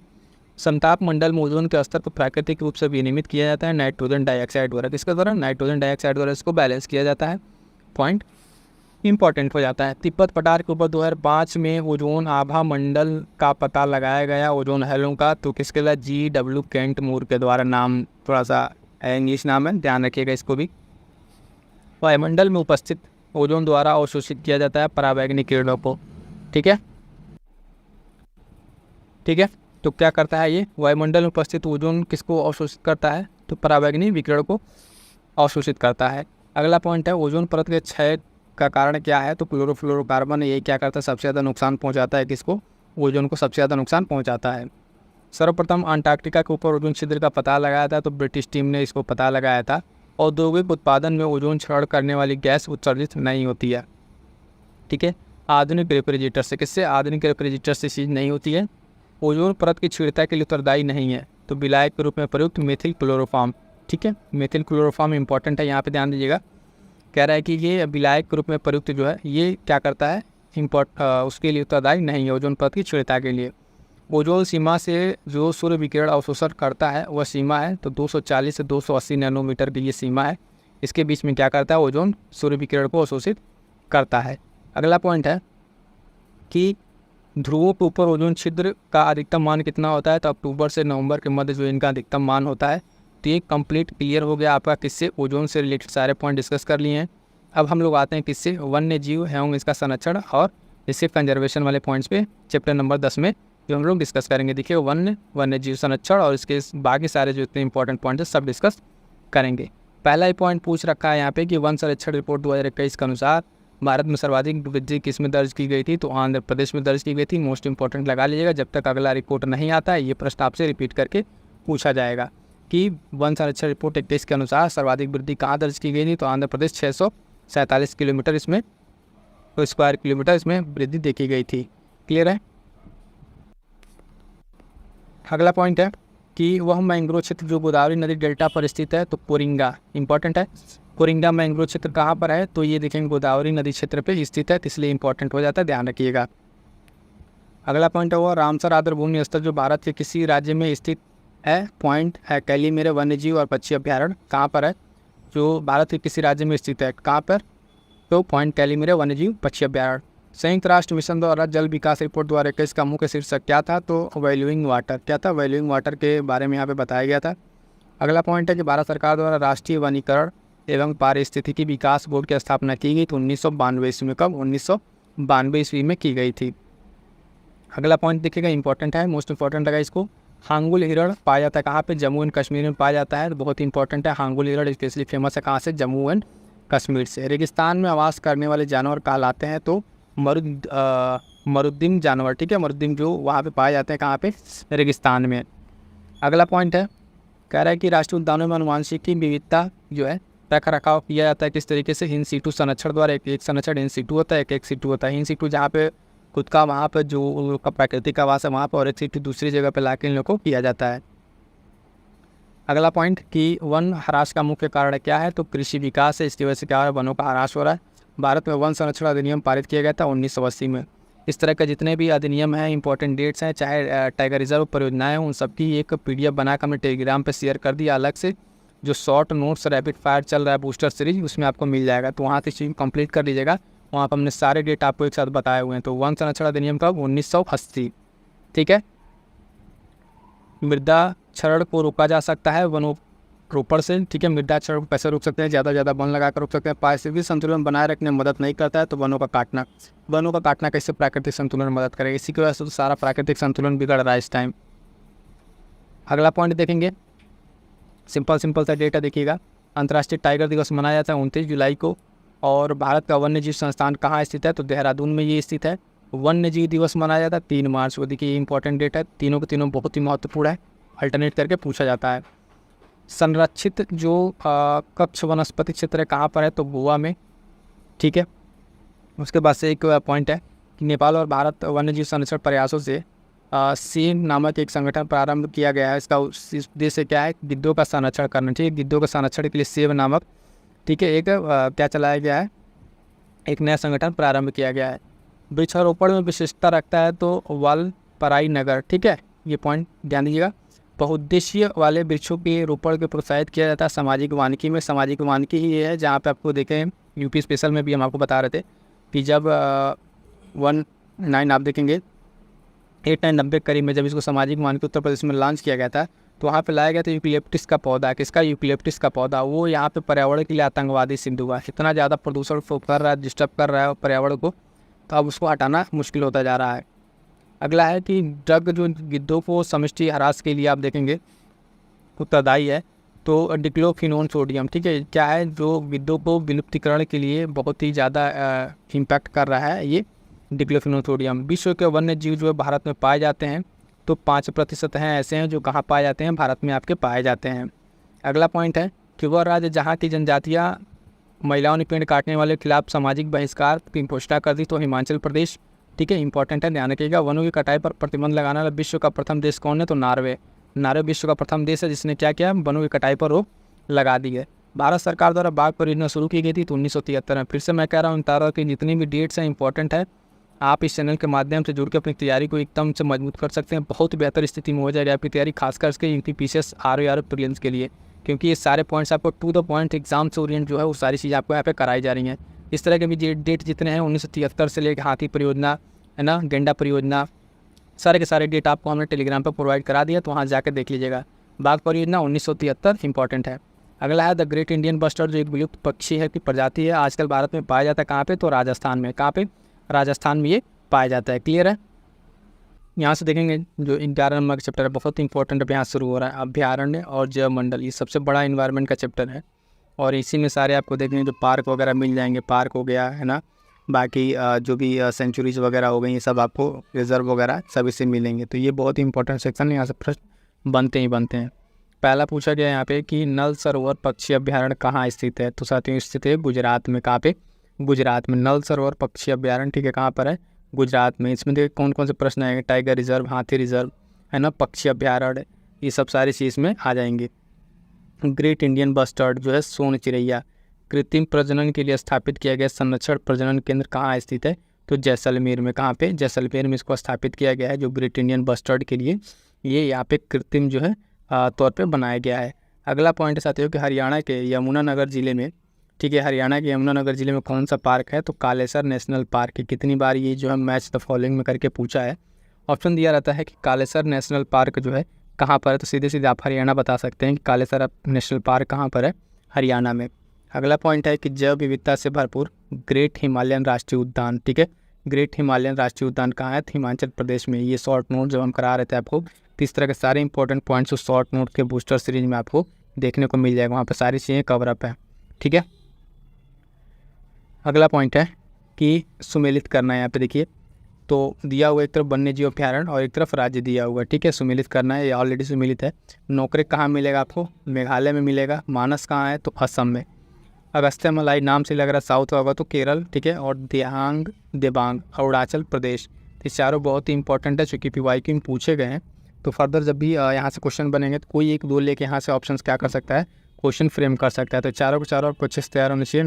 नोकरेक मेघालय, मानस असम, अगस्त्य जो ममलाई है केरल, हॉलसियर दिहांग देबांग जो है अरुणाचल प्रदेश। इस तरीके से जब PYQ को अच्छे से आप तैयार करेंगे, यकीन मानिए आपको 15 से 20 क्वेश्चन का एज मिलेगा जो आपके प्लस पॉइंट होगा और आपका प्रीलिम्स आराम से क्लियर होगा। दाचिंगम राष्ट्रीय उद्यान संबंधित है, ठीक है। नेक्स्ट पॉइंट है दाचिंगम राष्ट्रीय उद्यान कहाँ से? हंगुल के लिए है और एक कश्मीर स्टैग, ठीक है, हंगुल या कश्मीर स्टैग के लिए फेमस है दाचिंगम राष्ट्रीय उद्यान, ठीक है। दाचिंगम कहाँ पर है? तो ये कश्मीर में, जम्मू एंड कश्मीर में पड़ेगा ये वाला राष्ट्रीय उद्यान, ठीक है। अगला है कान्हा राष्ट्रीय पार्क। क्या है? कान्हा राष्ट्रीय पार्क स्थित है कहाँ पे है? तो ये बाघों के लिए है। कान्हा राष्ट्रीय पार्क बाघों के लिए प्रसिद्ध है। ग्रेट हिमालयन स्थित है, ग्रेट हिमालयन नेशनल पार्क आपका फिर से हिमाचल प्रदेश में स्थित है। अगला पॉइंट है साथियों कि जैव विविधता के संरक्षण के लिए महत्वपूर्ण रणनीति है, ठीक है, जैव मंडल रिजर्व। जैव मंडल रिजर्व काफ़ी इंपॉर्टेंट होता है जैव विविधता के संरक्षण के लिए। अगला पॉइंट है हमारे पास कि बखीरा पक्षी विहार, मोस्ट इंपॉर्टेंट लगे। बखीरा वाला जो हाल फिलहाल में अभी इसको आदत भूमि के साइड में जोड़ा गया था तो चर्चा में था ये, ठीक है। संत कबीर नगर उत्तर प्रदेश के संत कबीर नगर जिले में स्थित है बखीरा पक्षी बिहार। अगला है पॉइंट पूछ रहा है कि भारत में स्थापित कह रहा है भारत में स्थापित प्रथम राष्ट्रीय उद्यान कौन सा है, तो जिम कॉर्बेट राष्ट्रीय उद्यान, जो कि आपका उत्तराखंड में, कहाँ पर है, उत्तराखंड में स्थित है जिम कॉर्बेट आपका राष्ट्रीय उद्यान। ठीक है, अगला पॉइंट है कि जिम कॉर्बेट हो गया, यूनेस्को जैव मंडल निश्चय की सूची में नहीं है, तो जो कच्छ का रण है ये उसमें सूची में नहीं है। वर्ल्ड हेरिटेज साइट विश्व धरोहर स्थल घोषित हुआ है नंदा देवी। ठीक है, नंदा देवी जीव मंडल। ये जितने वर्ल्ड हेरिटेज साइट हैं भारत में 6-7 जो साइट्स हैं सारे इंपॉर्टेंट विश्व धरोहर स्थल जो नेचुरल रूप से हैं वो सारे के सारे आपको शॉर्ट नोट्स में हमने कवर करा दिए, तो वहाँ से आप देख के नोट्स बना लीजिएगा। ठीक है, यहाँ पे सिर्फ वाई फोकस कर रहे हैं, जो चीज़ें इंपॉर्टेंट हैं खासकर प्रीलिम्स एग्जाम्स के लिए, चाहे यूपीपीसीएस हो ROR हो, उसके लिए सारी चीज़ें आपको प्रोवाइड दिया जा रहा है। ये चीज़ें आपको प्रीलिम्स से नो डाउट हेल्प करेंगी, इतने से आपका प्रीलिम्स नहीं रुकेगा, आप कंप्लीट कर लीजिए, चाहे टेस्ट सीरीज हो या फिर ये दोनों मिलाकर अगर आप कर लेते हैं तो प्रीलिम्स आपके नहीं रुकेंगे। और साथ में बता दें करंट अफेयर जितना पढ़ाया गया उतना अगर आप कर लेते हैं, खासकर चैनल पर जितना पढ़ाया गया, एग्जाम्स के बाद आपको फिर से से दिखाएंगे कि कितने क्वेश्चन कहाँ से किस लेक्चर से आए हुए हैं। नो डाउट जितना नोट्स है उतना तैयार करते रहिए और उसको रिवाइज करते रहिए, यही आपको आगे लेट दिलाएगा।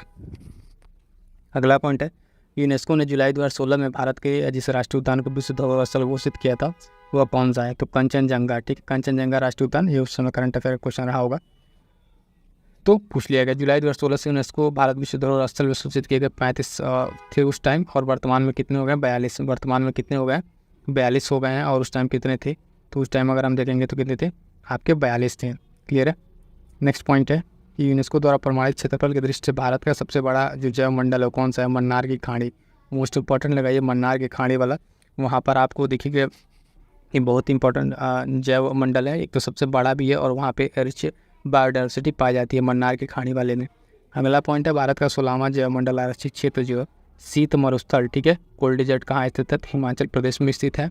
सर्वाधिक संख्या में वन्य जीव अभ्यारण्य नेशनल पार्क कहाँ पर है, तो मध्य प्रदेश में है। ठीक है, मध्य प्रदेश में आप देखेंगे सबसे ज़्यादा वन्य जीव अभ्यारण्य नेशनल पार्क मिला के सब कहाँ पर है, मध्य प्रदेश में आपको देखने को मिलेंगे। अगला पॉइंट है समुद्री राष्ट्रीय पार्क स्थित है, तो कच्छ की खाड़ी में। ठीक है, कहाँ पे, समुद्री राष्ट्रीय पार्क जो है स्थित है कहाँ पे, कच्छ की खाड़ी में। नोकरेक आरक्षित जैव मंडल स्थित है कहाँ पे, मेघालय में। देखिए फिर क्वेश्चन रिपीट कर दिया, अभी नोकरेक वाला हम आपको बता रहे थे, यहीं पे आपको बताया था। देखिए क्वेश्चन यहाँ से क्या किया, सिर्फ एक सिंगल क्वेश्चन उठाया है नोकरेक वाला, और आपको फिर यहाँ पे ये क्वेश्चन पूछा हुआ था आपका 2018। ठीक है, मेंस में, और फिर यहाँ पे अभी आ गए हम लोग कहाँ पे, नोकरेक वाला थे, नोकरेक मेघालय। आपको देखिए 16 का ये क्वेश्चन। ठीक है, 2016 का। तो इसी तरीके से आगे पीछे करके क्वेश्चन आपको यहाँ पे पूछता है, बहुत ज़्यादा इसमें इधर उधर नहीं करता, पॉइंट्स वही हैं, आपको बस अच्छे से तैयार होने चाहिए। अगर तैयार हैं, गलत नहीं कर रहे हैं क्वेश्चन, तो नो डाउट आपके प्रीलिम्स आराम से क्लियर हो जाएंगे। इंद्रावती राष्ट्रीय उद्यान कितनी बार पूछा हुआ है, छत्तीसगढ़ का इंद्रावती राष्ट्रीय उद्यान छत्तीसगढ़। भारत का ओशनिक नेशनल पार्क, भारत का ओशनिक नेशनल पार्क कक्ष, अभी यहाँ पे समुद्री करके पूछा था, कहाँ गया, ये ऊपर जस्ट ऊपर ही देखिए कक्ष की खाड़ी में। उसके बाद कर दिया अलग से थोड़ा सा नाम इसका करके पूछ लिया। अगला है इंपॉर्टेंट है ये वाला, देखिएगा, गंगा डॉल्फिन सेंचुरी स्थित है कहाँ पर, सुल्तानगंज में। कहाँ पर, सुल्तानगंज में ये स्थित है गंगा डॉल्फिन सेंचुरी। हाल ही में अगर बात करें टाइगर रिजर्व घोषित किया गया, उसमें करंट अफेयर का था, तो राजा जी राष्ट्रीय पार्क उस टाइम करंट अफेयर का था। बट यहाँ पे ध्यान दीजिए कि राजा जी टाइगर पार्क को जो है अब क्या घोषित कर दिया गया है, यहाँ पे एक टाइगर रिजर्व घोषित कर दिया गया है। अगला पॉइंट है कि भारत का वो अभ्यारण्य जिसमें हाथियों की सबसे अधिक संख्या पाई जाती है, तो काजीरंगा। काजीरंगा नेशनल पार्क कहाँ पर, असम का। कहाँ पे, असम का है। यहाँ पर अगर आप देखेंगे तो सबसे ज़्यादा आपको हाथियों की संख्या देखने को मिलेगी। राजीव गांधी राष्ट्रीय उद्यान कहाँ स्थित है, तो कर्नाटक में। कहाँ पर, कर्नाटक में स्थित है। नंदा देवी जैव मंडल आरक्षित क्षेत्र तो विश्व धरोहर स्थल है, और कहाँ पर है ये, तो उत्तराखंड में। कहाँ पर है, उत्तराखंड में स्थित है। अगला पॉइंट देखेंगे कि जंगल महल कहलाने वाला क्षेत्र कहाँ स्थित है, तो पश्चिम बंगाल में। ठीक है, जंगल महल कहलाने वाला एक क्षेत्र है जो कहाँ स्थित है, तो आप देखेंगे पश्चिम बंगाल में स्थित है। चिनार वन्य जीव विहार कहाँ स्थित है, तो केरल में। ठीक है, ये सब जो अलग अलग नाम के डिफरेंट लग रहे हैं, अगर आपको लग रहा है कि हाँ थोड़ा अलग नाम है तो उसको पहले तैयार कर लीजिएगा। ये सारे नाम जो भूलने वाले रहता है वो पहले पूछता, खासकर रिपीटेशन उन्हीं का होता है, इसका ध्यान रखिएगा, केरल में। अगला पॉइंट है हमारे पास कि बाघों का प्रमुख रिजर्व सरिस्का जो है स्थित है कहाँ पर, तो राजस्थान में। ठीक है, सरिस्का कहाँ पर स्थित है, तो राजस्थान में स्थित है। अगला पॉइंट देखेंगे कि अति विवादित बबली प्रोजेक्ट, ठीक है, किससे संबंधित है, ये महाराष्ट्र से संबंधित है बबली प्रोजेक्ट। मिजोरम में स्थित कौन सा टाइगर रिजर्व है, तो दम्फा। ठीक है, दम्फा टाइगर रिजर्व कहाँ पर है आपका देखेंगे तो मिजोरम में स्थित है। अगला पॉइंट है भारत में सबसे बड़ा बाघ आवास कहाँ पाया जाता है, तो आंध्र प्रदेश में, ठीक है। आंध्र प्रदेश में जो बाघ का सबसे बड़ा नागार्जुन करके नाम है इसका, ठीक है। तो वो वाला क्या है, बाघ का सबसे बड़ा आपका आवास है, प्राकृतिक तौर पर आप देखेंगे सबसे बड़ा आंध्र प्रदेश में मिलेगा। 2 राज्यों में विस्तृत बाघ आरक्षित क्षेत्र कहाँ पर है, तो पेंच कहाँ पर है, ये मध्य प्रदेश में है, ठीक है। इसको ध्यान रखिएगा। अभी हाल फिलहाल में यहाँ पे डार्क नाइट रिजर्व बनाया गया पेंच मध्य प्रदेश वाले पार्क में, तो करंट अफेयर क्वेश्चन है, ध्यान रखिएगा। रानी झांसी जो है समुद्र पार्क स्थित कहाँ पर है, तो 1996 में इसकी स्थापना होती है और है अंडमान निकोबार में। कहाँ पे, अंडमान निकोबार में इसकी स्थापना कब होती है, ध्यान दीजिएगा। 2 है, एक समुद्री राष्ट्रीय पार्क, ठीक है, गुजरात के कच्छ वाला था, दूसरा ये नाम से रानी झांसी। तो 1996 में इसकी स्थापना होती है और ये स्थित कहाँ है, अंडमान निकोबार में, ठीक है। अंडमान निकोबार में ये स्थित है, क्लियर। नेक्स्ट देखेंगे, इसमें सम्मिलित करना है, एक तरफ दिया राष्ट्रीय पार्क वन्य जीव अभ्यारण्य और एक तरफ देश दिया हुआ है, तो ये ऑलरेडी यहाँ पर मैच है, ठीक। पहला देखेंगे बखान कॉरिडोर नेचर रिफ्यूज अफगानिस्तान, ये सब उस समय करंट अफेयर में जो रहा था उस तत्काल प्रभाव में वो सब चीज़ें यहाँ पे पूछी गई। इस तरह के जब भी अगर आ रहे हैं अगर पेपर में, तो जानिए कि कहीं न कहीं अगल बगल चर्चा में थे, जिस वजह से इनको इस तरह से मिलान करने को आ रहा है। अच्छे फोकसोंडू राष्ट्रीय पार्क आपका नेपाल का। उसके बाद से है अगला देखेंगे कि नगरीय राष्ट्रीय पार्क, कौन सा, नगरीय राष्ट्रीय पार्क आपका चीन का। और इसके बाद से बता दें कौन से लास्ट है आपका बमडेलिंग वन्यजीव अभ्यारण्य कहाँ का, भूटान का। ये चारों नेशनल है, किस ईयर का ये पूछा हुआ है देखेंगे तो 2013 का, ठीक है। एसआई एग्ज़ाम में, फूड एसआई एग्ज़ाम में ये पूछा गया था। तो इसमें क्या है कि जितना PYQ कर रहे हैं इस वाले सेशन में, खासकर आप देखेंगे उत्तर प्रदेश में चाहे PCS का एग्ज़ाम हो, ठीक है, PCS एग्ज़ाम हो, RO एग्ज़ाम हो, चाहे अन्य कोई भी उत्तर प्रदेश का एग्ज़ाम हो, चाहे टेक्निकल एग्ज़ाम हो, जो भी उत्तर प्रदेश, उसमें जितना आपका PYQ है सारा का सारा इसमें कंप्लीट है। तो इस वजह से आपके लिए खासकर जो उत्तर प्रदेश का देख रहे हैं तो उसमें आपके लिए बहुत हेल्प करने वाला है, क्योंकि इससे बाहर प्रश्न नहीं जाएंगे।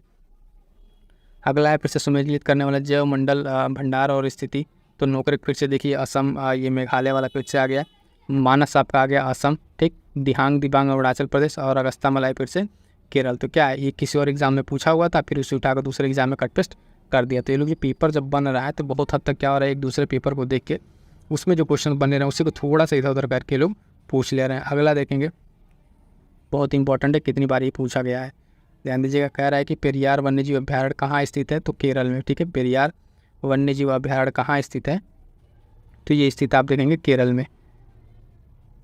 अगला पॉइंट है कि भारत के जैव मंडल में गारो पहाड़ियों पर फैला हुआ है, ठीक है। तो कौन सा है, तो नोकरेक जो आप देखेंगे, मेघालय भी हम लोग बात करते हैं मेघालय का, तो गारो खासी जयंती पहाड़ी कहाँ पर, ये नोकरेक वाला रीजन में आपको देखने को मिलेगा। अगला पॉइंट है वन्यजीव अभ्यारण्य, ठीक है, और राज्य, इन दोनों को मैच करना है। फिर से आप देखेंगे यहाँ पर सम्मिलित है। नामदफा देखेंगे अरुणाचल प्रदेश, ठीक है। बांदीपुर कर्नाटक, बांदीपुर आपको हो जाएगा कर्नाटक। पेरियार फिर से केरल। अब देखिए यहाँ अगर ऊपर वाले क्वेश्चन आपके ये होते, अगर आप ऊपर वाला क्वेश्चन अगर अच्छे से तैयार आता आपका पिछला जो भी एग्जाम में पूछा पेरियार, तो आपको यहाँ मिलान वाले में आपको थोड़ा सा आसानी जरूर होता कि एक ऑप्शन आपको अच्छे से आ रहा है केरल वाला। लामजाओ आपका हो जाएगा मणिपुर, ठीक है। फ्लोटिंग नेशनल पार्क आपको इसी पे मिल जाएगा, फ्लोटिंग नेशनल पार्क लोकटंग झील में, ठीक है। तो ये चीज़ इंपॉर्टेंट है, देखिए किस तरीके से घूम फिर के पूछ रहा है। बांदीपुर कर्नाटक, नामदफा अरुणाचल प्रदेश, ठीक है, पेरियार केरल, लामजाओ मणिपुर। अब अगला देखिए, अब ये क्वेश्चन आपका था लोअर PCS 2015 का, अब यहाँ पे लोअर PCS 2002। अब ये क्या है, PY फिर इसी क्वेश्चन बनाया था। अगला हम क्या कर रहे हैं मैच करने के लिए, फिर वही बांधवगढ़ मध्य प्रदेश, बांदीपुर आ गया कर्नाटक वाला, अभी ऊपर ही था ना कर्नाटक बांदीपुर। उसके बाद से रोहिल्ला गुजरात, हिमाचल प्रदेश और गिर जो है गुजरात वाला। तो इस तरह से पॉइंट ध्यान रखेंगे कि जब भी PY के प्रश्न आपको अच्छे से तैयार रहेंगे तो 5 से 10 क्वेश्चन तो आप हमेशा लीड में रहेंगे। वो चीज़ आपको गलत नहीं होने चाहिए। कभी आपको लगेगा कि क्वेश्चन बहुत नया है, लेकिन पीछे जाकर अगर आप देखेंगे 10 साल 15 साल पीछे का जो पेपर में या फिर 8 साल पेपर पीछे जाकर देखेंगे तो आपको लगेगा कि नहीं ये पेपर तो क्वेश्चन पूछा हुआ है। बांधवगढ़ मध्य प्रदेश, बांदीपुर कर्नाटक, रोहिला हिमाचल प्रदेश और गिर गुजरात, ठीक है। गिर से गुजरात याद रखिएगा, आपको भूलेगा नहीं। फिर आ गया राष्ट्रीय उद्यान, ठीक है, और राज्य। दचिंगम अभी हमने आपको बताया कि जम्मू एंड कश्मीर में, ठीक है। दचिंगम जम्मू एंड कश्मीर, पापीकोड़ा आंध्र प्रदेश और सरिस्का राजस्थान ऊपर ही आया था अभी, वहाँ बांदीपुर फिर से इसमें आ गया कर्नाटक। यानी एक ऑप्शन आपको मिल जा रहा है जिससे कहीं ना कहीं आपका एक अगर पूरा क्वेश्चन आता हुआ क्वेश्चन है तो आपका क्वेश्चन गलत नहीं होगा, कहीं ना कहीं करके उसमें आपका अच्छे तरीके से सही कर ले जाएंगे। अगला है इसकी राष्ट्रीय पार्क और फिर से राज्य। दाचिंगम जम्मू एंड कश्मीर फिर आ गया, पापीकोंड आंध्र प्रदेश, सरिस्का आपका राजस्थान और बांदीपुर कर्नाटक। क्या है कि दोनों एग्जाम्स हम देखेंगे। ये देखिए UPPCS प्री 2015 में सीधे सीधे क्वेश्चन पूछा था। और एक और एग्ज़ाम हुआ था UPPSC फूड सैनिटरी इंस्पेक्टर वाला 2013 का।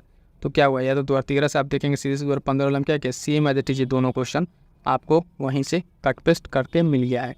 इसीलिए जो जिस राज्य का एग्ज़ाम दे रहे हैं उसका अदर भी एग्ज़ाम जो उस लेवल के हैं, यानी वही आयोग अगर कराता है तो आपके लिए महत्वपूर्ण हो जाते हैं। अब हम लोग आ गए हैं, एक छोटा सा चैप्टर है, देखेंगे इसको, ऊर्जा संसाधन, ठीक है, एनर्जी रिसोर्सेज के बारे में छोटा सा चैप्टर है, कुछ 8-10 क्वेश्चन मिलेंगे, फिर हम लोग आ जाएंगे नेक्स्ट क्वेश्चन पे। इसमें कह रहा है कि जीवाश्म ईंधनों में एकमात्र ऊर्जा का चरम स्रोत क्या है, तो सूर्य है, ठीक है। क्या है, सूर्य जानते हैं कि आप एकमात्र ऊर्जा का स्रोत है, ठीक है, जीवाश्म ईंधनों के लिए। पारिस्थितिकी तंत्र का प्रेरक बल क्या होता है, तो सौर ऊर्जा। सर्वोत्तम पर्यावरण अनुकूल है, तो सौर सेल द्वारा, ये सब चीज़ें ध्यान रखेंगे। और अगला पॉइंट है कि भारत ने अपना प्रथम अणुयुक्त शक्ति का जो परीक्षण किया था 18 मई 1974 को। कब? 18 मई 1974 का पोखरण वाला, ये आपको ध्यान रखना है। अगला पॉइंट कह रहा है कि टाटा ऊर्जा अनुसंधान, ठीक है, संस्थान नई दिल्ली द्वारा स्वतंत्रता के बाद देश के पर्यावरण के अवक्रमण का प्रलेखन तथा आगामी 50 वर्षों के नियमन हेतु जो एक विकास परियोजना लाई गई, उसको कहा था ग्रीन इंडिया 2047। क्या कहा जाता है? ग्रीन इंडिया 2047 इसको कहा जाता है, तो ये चीज़ ध्यान रखिएगा। अगला पॉइंट हमारे पास समुद्री खरपतवार का महत्वपूर्ण स्रोत क्या है, तो आयोडीन है, ठीक है। समुद्री खरपतवार का जो महत्वपूर्ण स्रोत है तो क्या हो जाएगा, यहाँ पे आयोडीन हो जाएगा। फलीदार पौधों में आप देखेंगे पेट्रो और पादप हैं, क्या है, करेज, ठीक है, करेज करके आपको यहाँ पे देखने को मिलेगा। अगला पॉइंट देखेंगे, कुछ और क्वेश्चन बस नहीं लग रहा, क्वेश्चन इसमें है थोड़ा सा। बायोडीजल पौधा है, किस चीज़ का बायोडीजल है, तो रत्न ज्योत का पौधा है, किसका, रत्न ज्योत का। शक्ति तथा खाद दोनों दे सकता है कौन, बायोगैस संयंत्र। बायोगैस संयंत्र आपको क्या कर सकता है, शक्ति और खाद क्या, और दोनों दे सकता है। देश का प्रथम जो है पूर्ण रूप से जैविक राज्य कौन घोषित हुआ था, तो आपका सिक्किम घोषित हुआ था। सिक्किम आप अगर देखें सिम भारत का अगर मैप है तो यहाँ वाला जो रीजन है इस तरीके से, ठीक है, तो ये वाला रीजन आपका सिक्किम, छोटा सा जो राजन्य का चिकन नेक पे आपको पड़ेगा सिक्किम। जीवाश्म ईंधनों में स्वच्छता ईंधन क्या है, स्वच्छतम प्राकृतिक गैस सबसे शुद्ध रूप से स्वच्छ होता है। और न्यूनतम पर्यावरणीय प्रदूषण कौन उत्पन्न करता है, तो हाइड्रोजन, यानी हाइड्रोजन के पास जो है मिनिमम पर्यावरण प्रदूषण प्रदर्शित करने की क्षमता है। और इसलिए क्या होता है, इसी पे आजकल बहुत ज़्यादा एम्फेसाइज किया जा रहा है, ये इंपॉर्टेंट है पर्यावरण की दृष्टि से। अगला देखेंगे, ये इंपॉर्टेंट है, ठीक है। नेक्स्ट चैप्टर पर्यावरण संरक्षण से संबंधित विभिन्न राष्ट्रीय एवं अंतर्राष्ट्रीय संगठन एवं सम्मेलन, ये बहुत महत्वपूर्ण है। हर बार यहाँ से 1 से 2 क्वेश्चन आपको देखने को मिलेंगे, तो मोस्ट इंपॉर्टेंट लगाइएगा। और इसके लिए हम आपको एक अलग से, ठीक है, अलग से एक वीडियो में, डिटेल वीडियो में, ठीक है, बना देंगे, जिसमें आपको जितने भी पर्यावरण संरक्षण संबंधित कोई अंतर्राष्ट्रीय संगठन है या सम्मेलन है, ठीक है, वो सब सारी चीज़ों को आपको एक वीडियो में मिल जाएगा। फिलहाल अभी यहाँ पे देख लीजिए, इसके बाद से बहुत जल्द वीडियो हम उसके लिए अपलोड कर देंगे। पर्यावरणीय क्षरण का कारण नहीं है, तो पर्यावरण का जो क्षरण हो रहा है किसकी वजह से नहीं होगा, तो सहज रहन जो उसका प्रतिरूप है उसकी वजह से सब बहुत ज़्यादा डिस्टर्ब नहीं करता है। अगला पॉइंट है कार्बन क्रेडिट की अवधारणा उत्पन्न हुई थी। कार्बन क्रेडिट क्या है, क्योटो प्रोटोकॉल से। क्योटो प्रोटोकॉल के अंतर्गत जो कार्बन क्रेडिट की बात की गई। क्योटो प्रोटोकॉल जो है ग्लोबल वार्मिंग से रिलेटेड था, ठीक है, ये जो गैस उत्सर्जन था उसको कम करने की यहाँ पे बात की गई थी। क्लियर है, एवं धीरे से हो Still do about one number. I just have like 3 man. Yeah.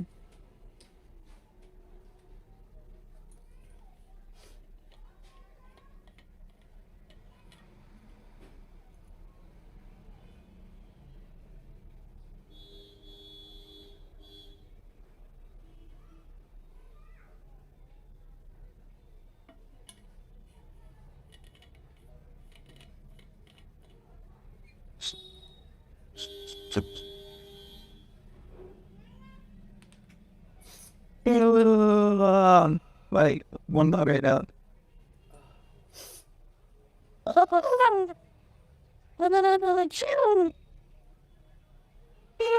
Not off the ice cream. It's please.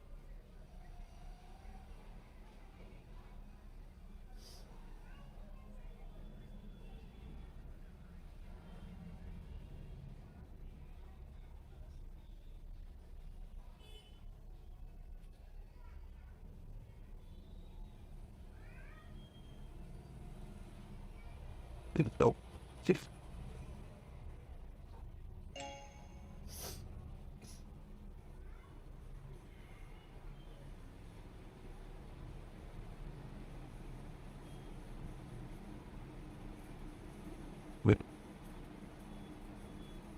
to read with them. The US Army is going to send to them.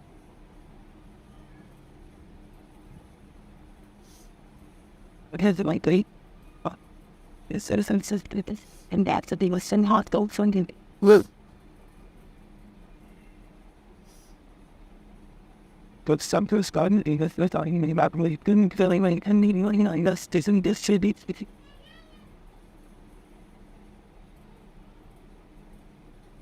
I took all it and do everything as a fidelity. I didn't be it's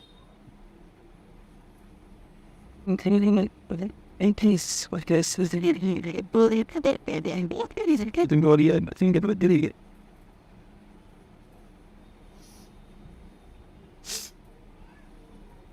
Wiring up the media. And you know, there was somebody that's in you need to sing.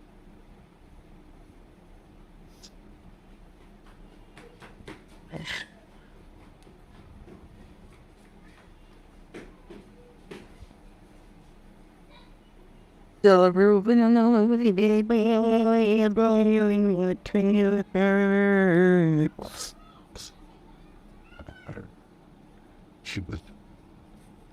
Next है कि next देखेंगे, कह रहा है कि पर्यावरण से जो भारत सरकार द्वारा पर्यावरण संरक्षण अधिनियम पारित किया गया था तो 1986 में। फिर से एक बार बता दें कि सारे नोट्स जो पर्यावरण संरक्षण से अधिनियम, जैसे जल प्रदूषण का हो गया, वायु प्रदूषण का हो गया, है ना, वन्य जीव अभ्यारण्य, सारे डेट्स है आपको टेलीग्राम चैनल पे एक नोट्स बना के आपको दे दिया गया है, वहाँ से आप उसको पर्टिकुलर रिवाइज कर सकते हैं। यहाँ क्या है, आपको एक मिल रहा है, बाकी अभी फिर धीरे धीरे कर आएगा, लेकिन बाकी सारी चीज़ें आपको एक जगह इकट्ठा करके दे दी गई ताकि आपको रिवीजन करने में आसानी हो। नेक्स्ट देखेंगे, फिर से वही सूची सम्मिलित करने को दिया है, पारित वर्ष दिया हुआ है तो इम्पॉर्टेंट है। वन संरक्षण अधिनियम 1980 याद कर लिए यहीं से। पर्यावरण संरक्षण अधिनियम 1986 ये मोस्ट इंपॉर्टेंट है, कितनी बार पूछा गया है। वायु प्रदूषण जो है 1981 और जल प्रदूषण 1974।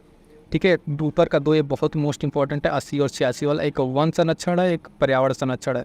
तो 1980 और 1986 वाले मोस्ट इंपॉर्टेंट है। मैं कहूँगा इन दोनों को तो कभी मत भूलिएगा, बाकी थोड़ा सा इधर उधर होता है तो काम चल जाएगा आपका। अगला इंपॉर्टेंट है, कह रहा है केंद्रीय पर्यावरण वन एवं जलवायु परिवर्तन मंत्रालय, भारत सरकार ने डॉल्फिन डे मनाने के लिए घोषणा की थी, तो 5 अक्टूबर को डॉल्फिन डे मनाया जाएगा। ठीक है, डॉल्फिन डे कब मनाया जाएगा, 5 अक्टूबर को मनाया जाएगा। भारत सरकार द्वारा पर्यावरण संरक्षण अधिनियम पारित किया गया था, फिर से देखिए 1986। फिर से क्वेश्चन, रियो शिखर सम्मेलन 1992 का एजेंडा जो है 21 संबंधित है सतत विकास से। किससे? सतत विकास से संबंधित है। अगला देखेंगे, भारत में पर्यावरण मंत्रालय स्थापित किया गया था, तो 1985 में पर्यावरण मंत्रालय स्थापित, मंत्रालय की बात कर रहा है। और फिर वही अधिनियम पारित हुआ 1986 में पर्यावरण का। चिपको आंदोलन संबंधित है, तो पादप संरक्षण से एक बात दिखेगा फिर से यहाँ पे, ये जितने महत्वपूर्ण आंदोलन है, ठीक है, महत्वपूर्ण आंदोलन है पर्यावरण के, उस पर एक अलग वीडियो बनाकर हमने अपडेट कर दिया है। ये देखिए, इस चैनल के माध्यम से आपको जिन मिलनी जो तैयारी हो रही ना वो आपको मिलेगी, कोई इधर उधर कंटेंट नहीं, कंटेंट वही आपको दिया जा रहा है जो आपके प्रीलिम्स के लिए हेल्पफुल होगा। फिर से ध्यान दीजिएगा, इस तरह के जितने सारे आंदोलन है, खासकर पर्यावरण से, चिपको आंदोलन हो गया, अपिको आंदोलन हो गया, नौदान्य आंदोलन हो गया, इस तरह के जितने पर्यावरण से संबंधित आंदोलन है सभी आपको एक जगह करके एक छोटे से वीडियो में आपको प्रोवाइड कर दिया गया है विथ PDF। अगर फिर भी आप नहीं पढ़ रहे हैं तो ये आपकी रिस्पॉन्सिबिलिटी है कि आप अपने खुद को उतने जिम्मेदार नहीं हैं जो चीज़ों को अच्छे से नहीं कर रहे हैं। बाकी किताब पढ़ने जाइएगा तो वहाँ आपको बहुत सारी चीज़ें मिल जाएंगी, जो एक शॉर्ट मिल रहा है, कम समय में करके अपना प्रीलिम्स क्वालिफाई कीजिए और आगे बढ़िए। नेक्स्ट देखेंगे, आपका कौन सा था, चिपको आंदोलन हो गया, हाँ ठीक है। राष्ट्रीय पर्यावरण अभियांत्रिकी जो शोध संस्थान है नीरी, कहाँ स्थित है, नागपुर में। इसको मैं कैसे याद रखता था, कई बार भूल जाता था, पर्यावरण का है और नागपुर में, तो नीरी को याद रखता था नागपुर से, नीरी नागपुर में, इस तरीके से मैं याद रखता हूँ, कई बार ये भूल जाता है। तो राष्ट्रीय पर्यावरण अभियांत्रिकी शोध संस्थान नीरी कहाँ है, नागपुर में। प्राकृतिक संसाधनों के आप देखेंगे उपयोग के संदर्भ में अंतर पीढ़ीगत संवेदनशीलता की घटना है, अस्थायी विकास इसके बारे में बताया गया है।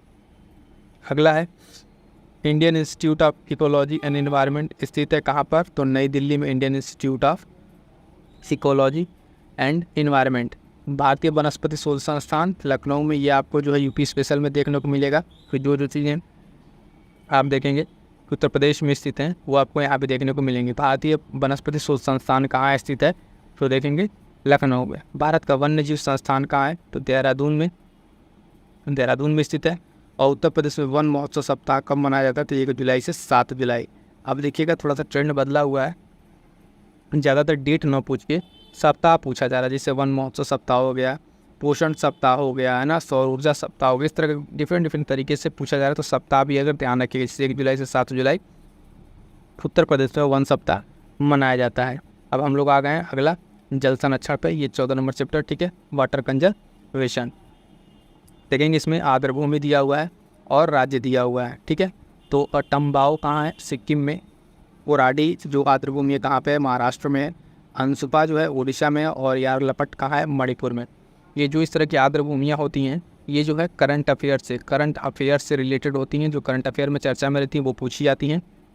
अभी इस बार भी बहुत सारी आर्द्र भूमियाँ भारत में के नॉमिनेट हुई हैं, ठीक है। लगभग इनकी संख्या आप देखेंगे 80+ पहुँच गई है। तो वो सारे आपको करंट अफेयर में अपडेट कर दिए जाएंगे। यहाँ जो PYQ में पूछा हुआ उसको एक बार देख लीजिए। सौज झील आपका मैनपुरी, ठीक है। शेखा झील फलीगढ़।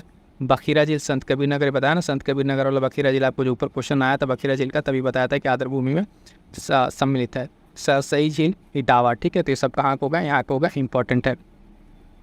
अगला देखेंगे, इसमें है पराबैंगनी जो विकिरण है, पराबैंगनी विकिरण जो अवशोषित करने वाली ओजोन परत वायुमंडल में कहाँ आती है? समताप मंडल में आपको मिलती है, स्ट्रेटोस्फीयर में। केबुल लामजाओ राष्ट्रीय उद्यान पार्क के झील में अवस्थित है, लोकटक झील में। अभी हमने आपको ऊपर जब लोकटक आया था तो वहाँ बताया था मणिपुर, ठीक है, कि लोकटक झील आपका मणिपुर, उसमें फ्लोटिंग पार्क जो है स्थित है, केबुल लामजाओ नेशनल पार्क, ठीक। तो इसे ध्यान रखिए, एक दूसरे से रिलेट करके देखेंगे तो अच्छे तरीके से याद भी रहेगा। स्वच्छ समुद्री जल में सूर्य की किरणें कितनी अधिकतम जा सकती हैं? 200 मीटर की गहराई तक जा सकती हैं। और जैविक मरुस्थल कहते हैं तो किसको? दामोदर नदी को क्या कहते हैं? जैविक मरुस्थल कहते हैं। क्लियर है? देखिएगा कि मिड जो मिसलेनियस है, यानी अब यहाँ तक हमने पर्यावरण का आपका जितने सारे चैप्टर थे जहाँ से क्वेश्चन बने हुए थे PYQ में, सारे के सारे कंप्लीट हो गए हैं। अब जो है मिसलेनियस है, इसमें जो भी पर्यावरण से इधर उधर के जो फैक्ट हैं ये सब इसमें कवर करेंगे और इसी के साथ आपका कंप्लीट हो जाएगा इन्वायरमेंट। पर्यावरण का पूरे PYQ आपको एक साथ यहाँ पे कंप्लीट हो जाएगा। नेक्स्ट देखेंगे इसका मिसलेनियस का। कह रहा है कि भारत में आपदा प्रबंधन के लिए राष्ट्रीय आपदा प्रबंधन डिवीजन गृह मंत्रालय का एक नोडल डिवीजन है। राष्ट्रीय आपदा प्रबंधन प्राधिकरण का अध्यक्ष कौन होता है? तो प्रधानमंत्री होता है, ठीक है। राष्ट्रीय आपदा प्रबंधन के अध्यक्ष कौन होते हैं? प्रधानमंत्री। जिस तरीके से नीति आयोग के होते हैं उसी तरीके से इसके अध्यक्ष प्रधानमंत्री होते हैं। इको मार्क क्या है? तो इको मार्क आप देखेंगे इन्वायरमेंट फ्रेंडली जो कंटेंट है उसके लिए ये दिया जाता है इको मार्क। और फ्लाई ऐश प्रदूषण होता है, ठीक है, इससे उत्पन्न होता है फ्लाई ऐश प्रदूषण का आप देखेंगे। ताप विद्युत संयंत्र से क्या होता है? फ्लाई ऐश प्रदूषण होता है। वह स्तनधारी जो अंडे देता है तो यहाँ पे इसका नाम है इकीडना, ठीक है, इकीडना नाम याद रखेंगे। वह उत्पाद जिसको इको मार्क दिया जाता है तो जो पर्यावरण से मित्रवत हो, ठीक है, पर्यावरण से मित्रवत हो। 1991 में ये BIS मार्क के द्वारा इसको दिया जाता है, ठीक है, इन्वायरमेंट वाला जो है उसके द्वारा ये इको मार्क 1991 में दिया जाता है। इको मार्क जो पर्यावरण मित्रवत हो उसके लिए ये चीज़ दिया जाता है। अगला पॉइंट देखेंगे, डेज दिया हुआ है, सुमेलित करना है, ठीक है, और घटना दिया हुआ, मतलब इंपॉर्टेंट डेज हैं। खासकर पर्यावरण के चारों डेट हैं तो आप बहुत ही इंपॉर्टेंट ध्यान दीजिएगा। 18 अप्रैल विश्व विरासत दिवस, 22 मई अंतर्राष्ट्रीय जैव विविधता दिवस, मोस्ट इंपॉर्टेंट लगाइए। 29 जुलाई अंतर्राष्ट्रीय बाघ दिवस, ये भी इंपॉर्टेंट है। 5 दिसंबर विश्व मिट्टी दिवस। अभी इसमें 2-3 डेज और हैं, जैसे पृथ्वी दिवस, ठीक है, 22 अप्रैल और 22 मार्च जल दिवस, तो ये दोनों याद रखिएगा, पर्यावरण से भी रिलेटेड है। 5 जून का एक नोट कीजिए, 5 जून पर्यावरण दिवस का नोट कीजिए। उसके 22 मई हो गया जैव विविधता वाला। 3 मार्च बताए थे वन्य जीव दिवस, 3 मार्च बताए थे वन्य जीव दिवस। ये सब सारे इंपॉर्टेंट हैं, इनको नोट कीजिएगा। खासकर ये और जितना भी हमने बोल दिया उन सबको आप नोट कर दीजिएगा एक जगह। अगला पॉइंट है कि कुछ कार्यक्रम दिया हुआ है और वर्ष दिया हुआ है। तो वन महोत्सव 1950, प्रोजेक्ट टाइगर 1973 से स्टार्ट होता है। मगरमच्छ परियोजना जो है प्रजनन वाला 1975 और हाथी परियोजना 1992। अब इसमें से कहें जो कई बार पूछता है बार बार, तो टाइगर वाला और हाथी वाला, ठीक है, टाइगर और हाथी मोस्ट इंपॉर्टेंट है। 1973 वाला और 1992 वाला, ठीक, ये मोस्ट इंपॉर्टेंट है, इसको ध्यान रखिएगा, आज क्वेश्चन बनेगा। अगला है नवंबर 2021 में आयोजित आपदा प्रबंधन पर 5वें विश्व कांग्रेस संदर्भ में सही कथन है। तो इसका आयोजन नई दिल्ली में किया गया था, करंट से रिलेटेड था, उतना इंपॉर्टेंट नहीं है। अगला ध्यान दीजिए, कह रहा है मैंग्रोव स्थल दिया हुआ है और एक तरफ राज्य दिया हुआ है। तो करिंगा जो है आंध्र प्रदेश, वेम्बानंद आप देखेंगे केरल, पुलकिट तमिलनाडु और विक्रोली महाराष्ट्र। ठीक है, पुलकिट कहाँ है? तमिलनाडु। पुलकिट तो है ये बाउंड्री पर है, वैसे आप देखेंगे आंध्र प्रदेश और उसके, ठीक है, लेकिन यहाँ पे तमिलनाडु। ठीक है, तमिलनाडु में भी दे दिया अगर आंसर यही, तो इस हिसाब से आयोग ने माना होगा, उस हिसाब से यहाँ पर आंसर दिया हुआ है। राष्ट्रीय पर्यावरण अभियांत्रिकी शोध संस्थान कहाँ स्थित है? तो वही नागपुर में, निरीवाला। वह तंत्र जिससे पर्यावरण, जैविक और जैविक कारक का अंतर संबंध होता है, तो पारिस्थितिकी तंत्र के द्वारा। अगला है हाइड्रोफोनिक्स। हाइड्रोफोनिक्स क्या है? तो हाइड्रोफोनिक्स आप देख लीजिए, मृदा रहित पादप संवर्धन, यानी बिना मिट्टी के जो इस तरीके से होते हैं पौधे, उनका पादप संवर्धन किया तो हाइड्रोफोनिक्स कहलाता है। एक इंपॉर्टेंट डेट देखिए, विश्व वेटलैंड्स दिवस कब मनाया था? 2 फरवरी। ठीक है, रामसर साइट कन्वेंशन वाला है, 2 फरवरी को याद रखिएगा। और जितने भी आपको डेज बताए हैं पर्यावरण के, इनके जो थीम है, ठीक है, करंट से आप अपडेट कर लीजिएगा, क्योंकि ये आप पूछे जाते हैं। स्टेटमेंट बेस्ड क्वेश्चन बनेंगे तो डेट और थीम दोनों एक साथ बनेंगे, तो वहाँ पे फिर रहेगा कि डेट आपको आ रहा है, उस वर्ष की थीम नहीं आ रही, तो क्वेश्चन आपका गलत हो जाएगा। अगला है जल लवणता को कौन सा प्रदर्शित करता है? जल लवणता प्रवणता को हेलोक्लाइन, ठीक है, हेलोक्लाइन द्वारा प्रदर्शित किया जाता है, इंपॉर्टेंट है। अगला देखेंगे इंपॉर्टेंट पॉइंट क्या कह रहा है। कह रहा है कि हरिकेन द्वारा क्षति के मापन के लिए उपयोग किया जाता है, तो साफिर सिम्पसन मापन, ठीक है, ये हरिकेन जो साइक्लोन आता है उसके लिए बताया जा रहा है। अगला पॉइंट है जैव उर्वरक के रूप में प्रयोग होने वाला सूक्ष्मजीवी है, कौन है? तो साइनोबैक्टीरिया है। नेक्स्ट पॉइंट है, कह रहा है कि हेकिस्टोथर्म पौधे हैं जो उगते हैं कहाँ पे? बहुत कम ताप पर ऐसे पौधे उगते हैं, जिनको कहा जाता है ये। अगला पॉइंट देखेंगे कि जैव विविधता का संरक्षण, पर्यावरण प्रदूषण का निरोध एवं नियंत्रण को घटना, ये तीनों आवश्यक हैं किसके लिए? सतत विकास के लिए। SDG जो लक्ष्य हैं, 17 लक्ष्य बताए थे, याद है ना आप लोग? अगर याद नहीं है तो रिवाइज कर लीजिएगा। 50 से अधिक देशों द्वारा समर्थित संयुक्त राष्ट्र मौसम परिवर्तन समझौता जो प्रभावी 1994 से, मार्च 1994 से, ये क्वेश्चन PY में है तो इम्पोर्टेंट है, एक बार देख लीजिएगा डेट। एक मनुष्य के जीवन को पूर्ण रूप से धारणीय करने के लिए आवश्यक न्यूनतम भूमि को क्या कहते हैं? तो पारिस्थितिकी पदछाप कहते हैं उसको, पारिस्थितिकी पदछाप कहते हैं। अगला पॉइंट देखेंगे कि रक्त हीमोग्लोबिन के साथ अनुक्रमणीय संश्लिष्ट बनाता है, कार्बन मोनोडाइऑक्साइड के साथ, कार्बन मोनोडाइऑक्साइड, ठीक है, कार्बन मोनोऑक्साइड। अम्ल वृष्टि का कारण है सल्फर डाइऑक्साइड, ठीक है, अम्ल वृष्टि का कारण क्या है?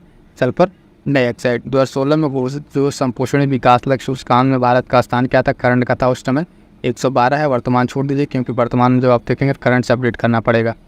अगला पॉइंट है 2012 में जनवरी माह में मौसमी कारक उत्तर भारत में असाधारण ठंड का कारण बना, तो लानीना। भारत में एग्रो इकोलॉजिकल जोन की संख्या है 20, ये इंपॉर्टेंट है, यहाँ से क्वेश्चन बनेगा, फिर से रिपीट करेगा। भारत में एग्रो इकोलॉजिकल जोन कितने हैं? तो 20। इसको अलग अलग उत्तर प्रदेश का भी ध्यान रखिए जाए। उत्तर प्रदेश का आप देखेंगे, उत्तर प्रदेश और उसका इकोलॉजिकल और इस तरीके का क्या कहते हैं, कृषि जलवायु, तो दोनों आप ध्यान रखिएगा। एक 9 और एक 20 होता है, तो दोनों ध्यान रखिएगा। यूपी स्पेशल में आपको बहुत अच्छे से कराया है। यूपी स्पेशल अगर आप अभी तक आपने नहीं पढ़ा है तो फटाफट से जाइए चैनल के प्लेलिस्ट में, देखिए कंप्लीट यूपी स्पेशल आपको मिल जाएगा, वहाँ पे चैप्टर वाइज, टॉपिक वाइज है।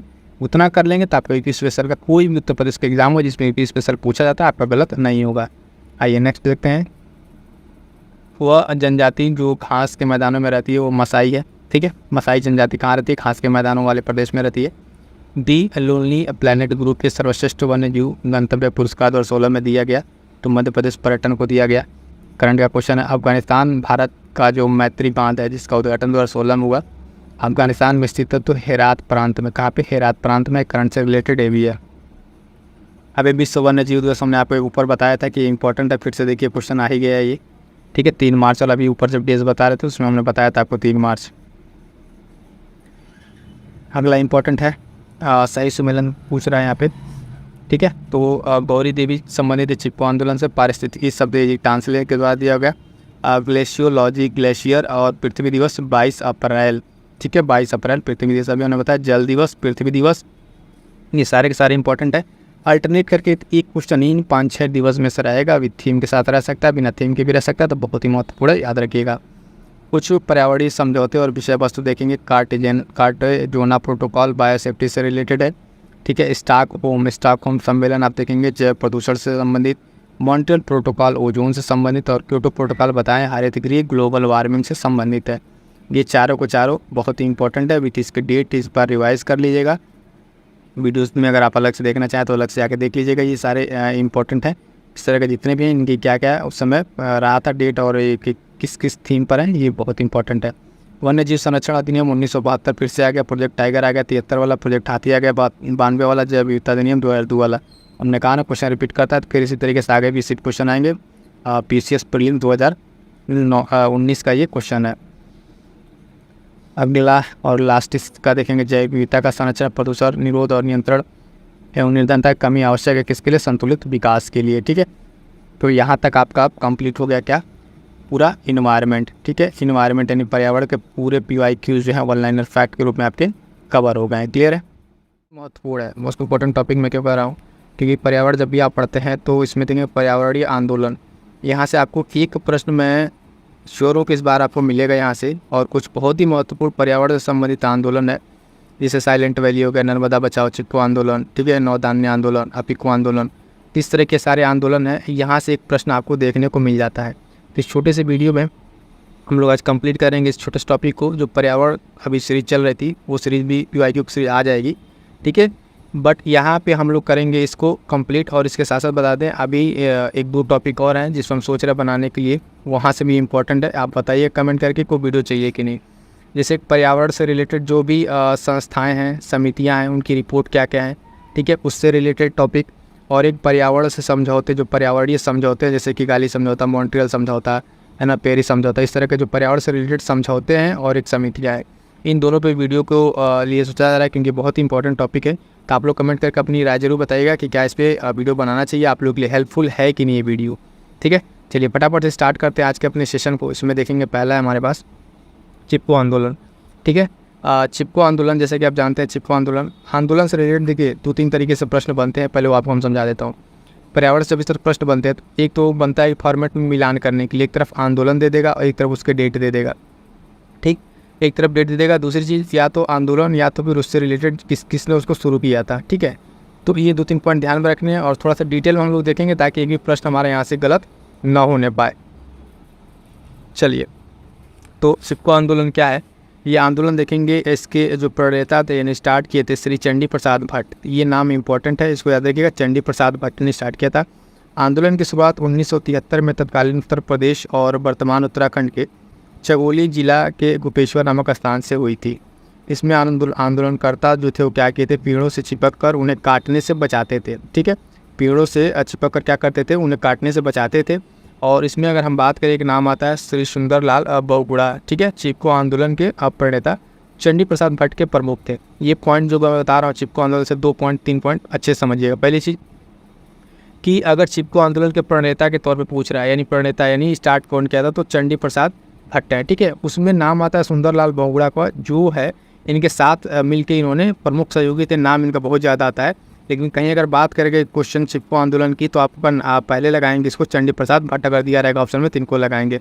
स्टार्ट कहाँ से हुआ था, तो ये आप देखेंगे चमोली जिला है, ठीक है, उत्तराखंड, जो वर्तमान उत्तराखंड में, वहाँ पे स्टार्ट हुआ था और 1973 में ये स्टार्ट हुआ था। ठीक है, तो इतनी सारी चीज़ें हमें इसके बारे में ध्यान रखना है। ठीक, तो वो चिपको आंदोलन में पॉइंट, और एक पॉइंट और है जो हमें ध्यान रखनी है, यहाँ देखिएगा। जो मेन पॉइंट है वो पॉइंट हम आपको डिस्कस कर दे रहे हैं, बाकी आपका इसी तरीके शॉर्ट नोट्स बना लीजिएगा।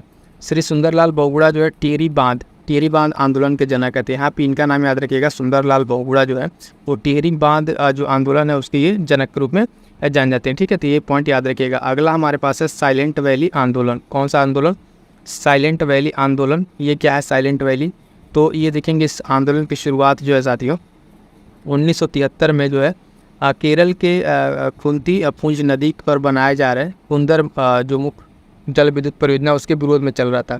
तो साइलेंट वैली जो है आपका रिलेटेड कहाँ से है, केरल से रिलेटेड हो जाएगा। 1973 में इसकी शुरुआत होती है। ठीक है, और ये बेसिकली किस तरीके से इस आंदोलन का रुख क्या था कि एक बांध बनाया जा रहा था। ठीक है, कुंती पुंज नदी थी, उस पर एक बांध बनाया जा रहा था। ठीक, उसी पे जल विद्युत परियोजना जो थी उसको, उसी के विरोध में वहाँ पे जैव विविधता थी जो वहाँ उसको बहुत ज़्यादा नुकसान हो रहा था। तो इस तरह के चीज़ों को रोकने के लिए वहाँ पे आंदोलन चलाया गया था। हालांकि बाद में इस परियोजना को स्थगित कर दिया गया था और कालांतर में 1985 के आसपास इस घाटी को साइलेंट वैली राष्ट्रीय पार्क के रूप में घोषित कर दिया गया। ठीक है, जो अब देखेंगे केरल में स्थित है। ठीक है, केरल में स्थित है। तो साइलेंट वैली पार्क का जो आप नाम सुनते हैं कई बार, ये क्या कहते हैं, पूछा जाता है साइलेंट वैली पार्क का मिलान करने के लिए भी कि साइलेंट वैली पार्क कहाँ स्थित है, तो आप जो साइलेंट वैली पार्क इस समय देख रहे हैं राष्ट्रीय पार्क, उसकी शुरुआत कैसे हुई थी, तो इसी साइलेंट घाटी आंदोलन से हुई थी। तो 2 पॉइंट इसमें क्या याद रखना, 1973 में, और ये केरल का है, और कुंती कुछ नदी पर ये बांध को लेके ये वहाँ पे किया गया था, और बाद में इसको क्या कर दिया गया था, साइलेंट वैली राष्ट्रीय पार्क बना दिया गया था। तो आई होप तो कि साइलेंट वैली आपको एकदम अच्छे से क्लियर हो गया।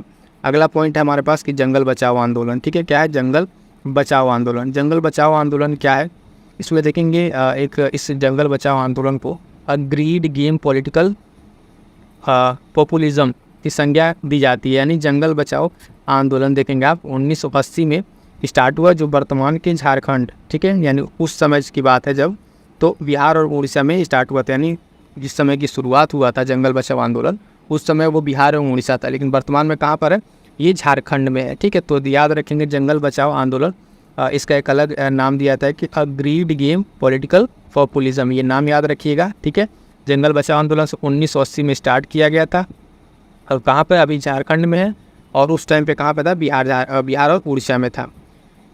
यहाँ पे क्या हुआ था कि जब प्राकृतिक साल के वृक्ष को काटकर उसके स्थान पर कीमती सागवान वृक्षों को रोपण की योजना बनाई गई, तो सिंह भूमि क्षेत्र के आदिवासी आंदोलित हुए थे और जंगल बचाओ आंदोलन के में अपना आक्रोश व्यक्त किए थे।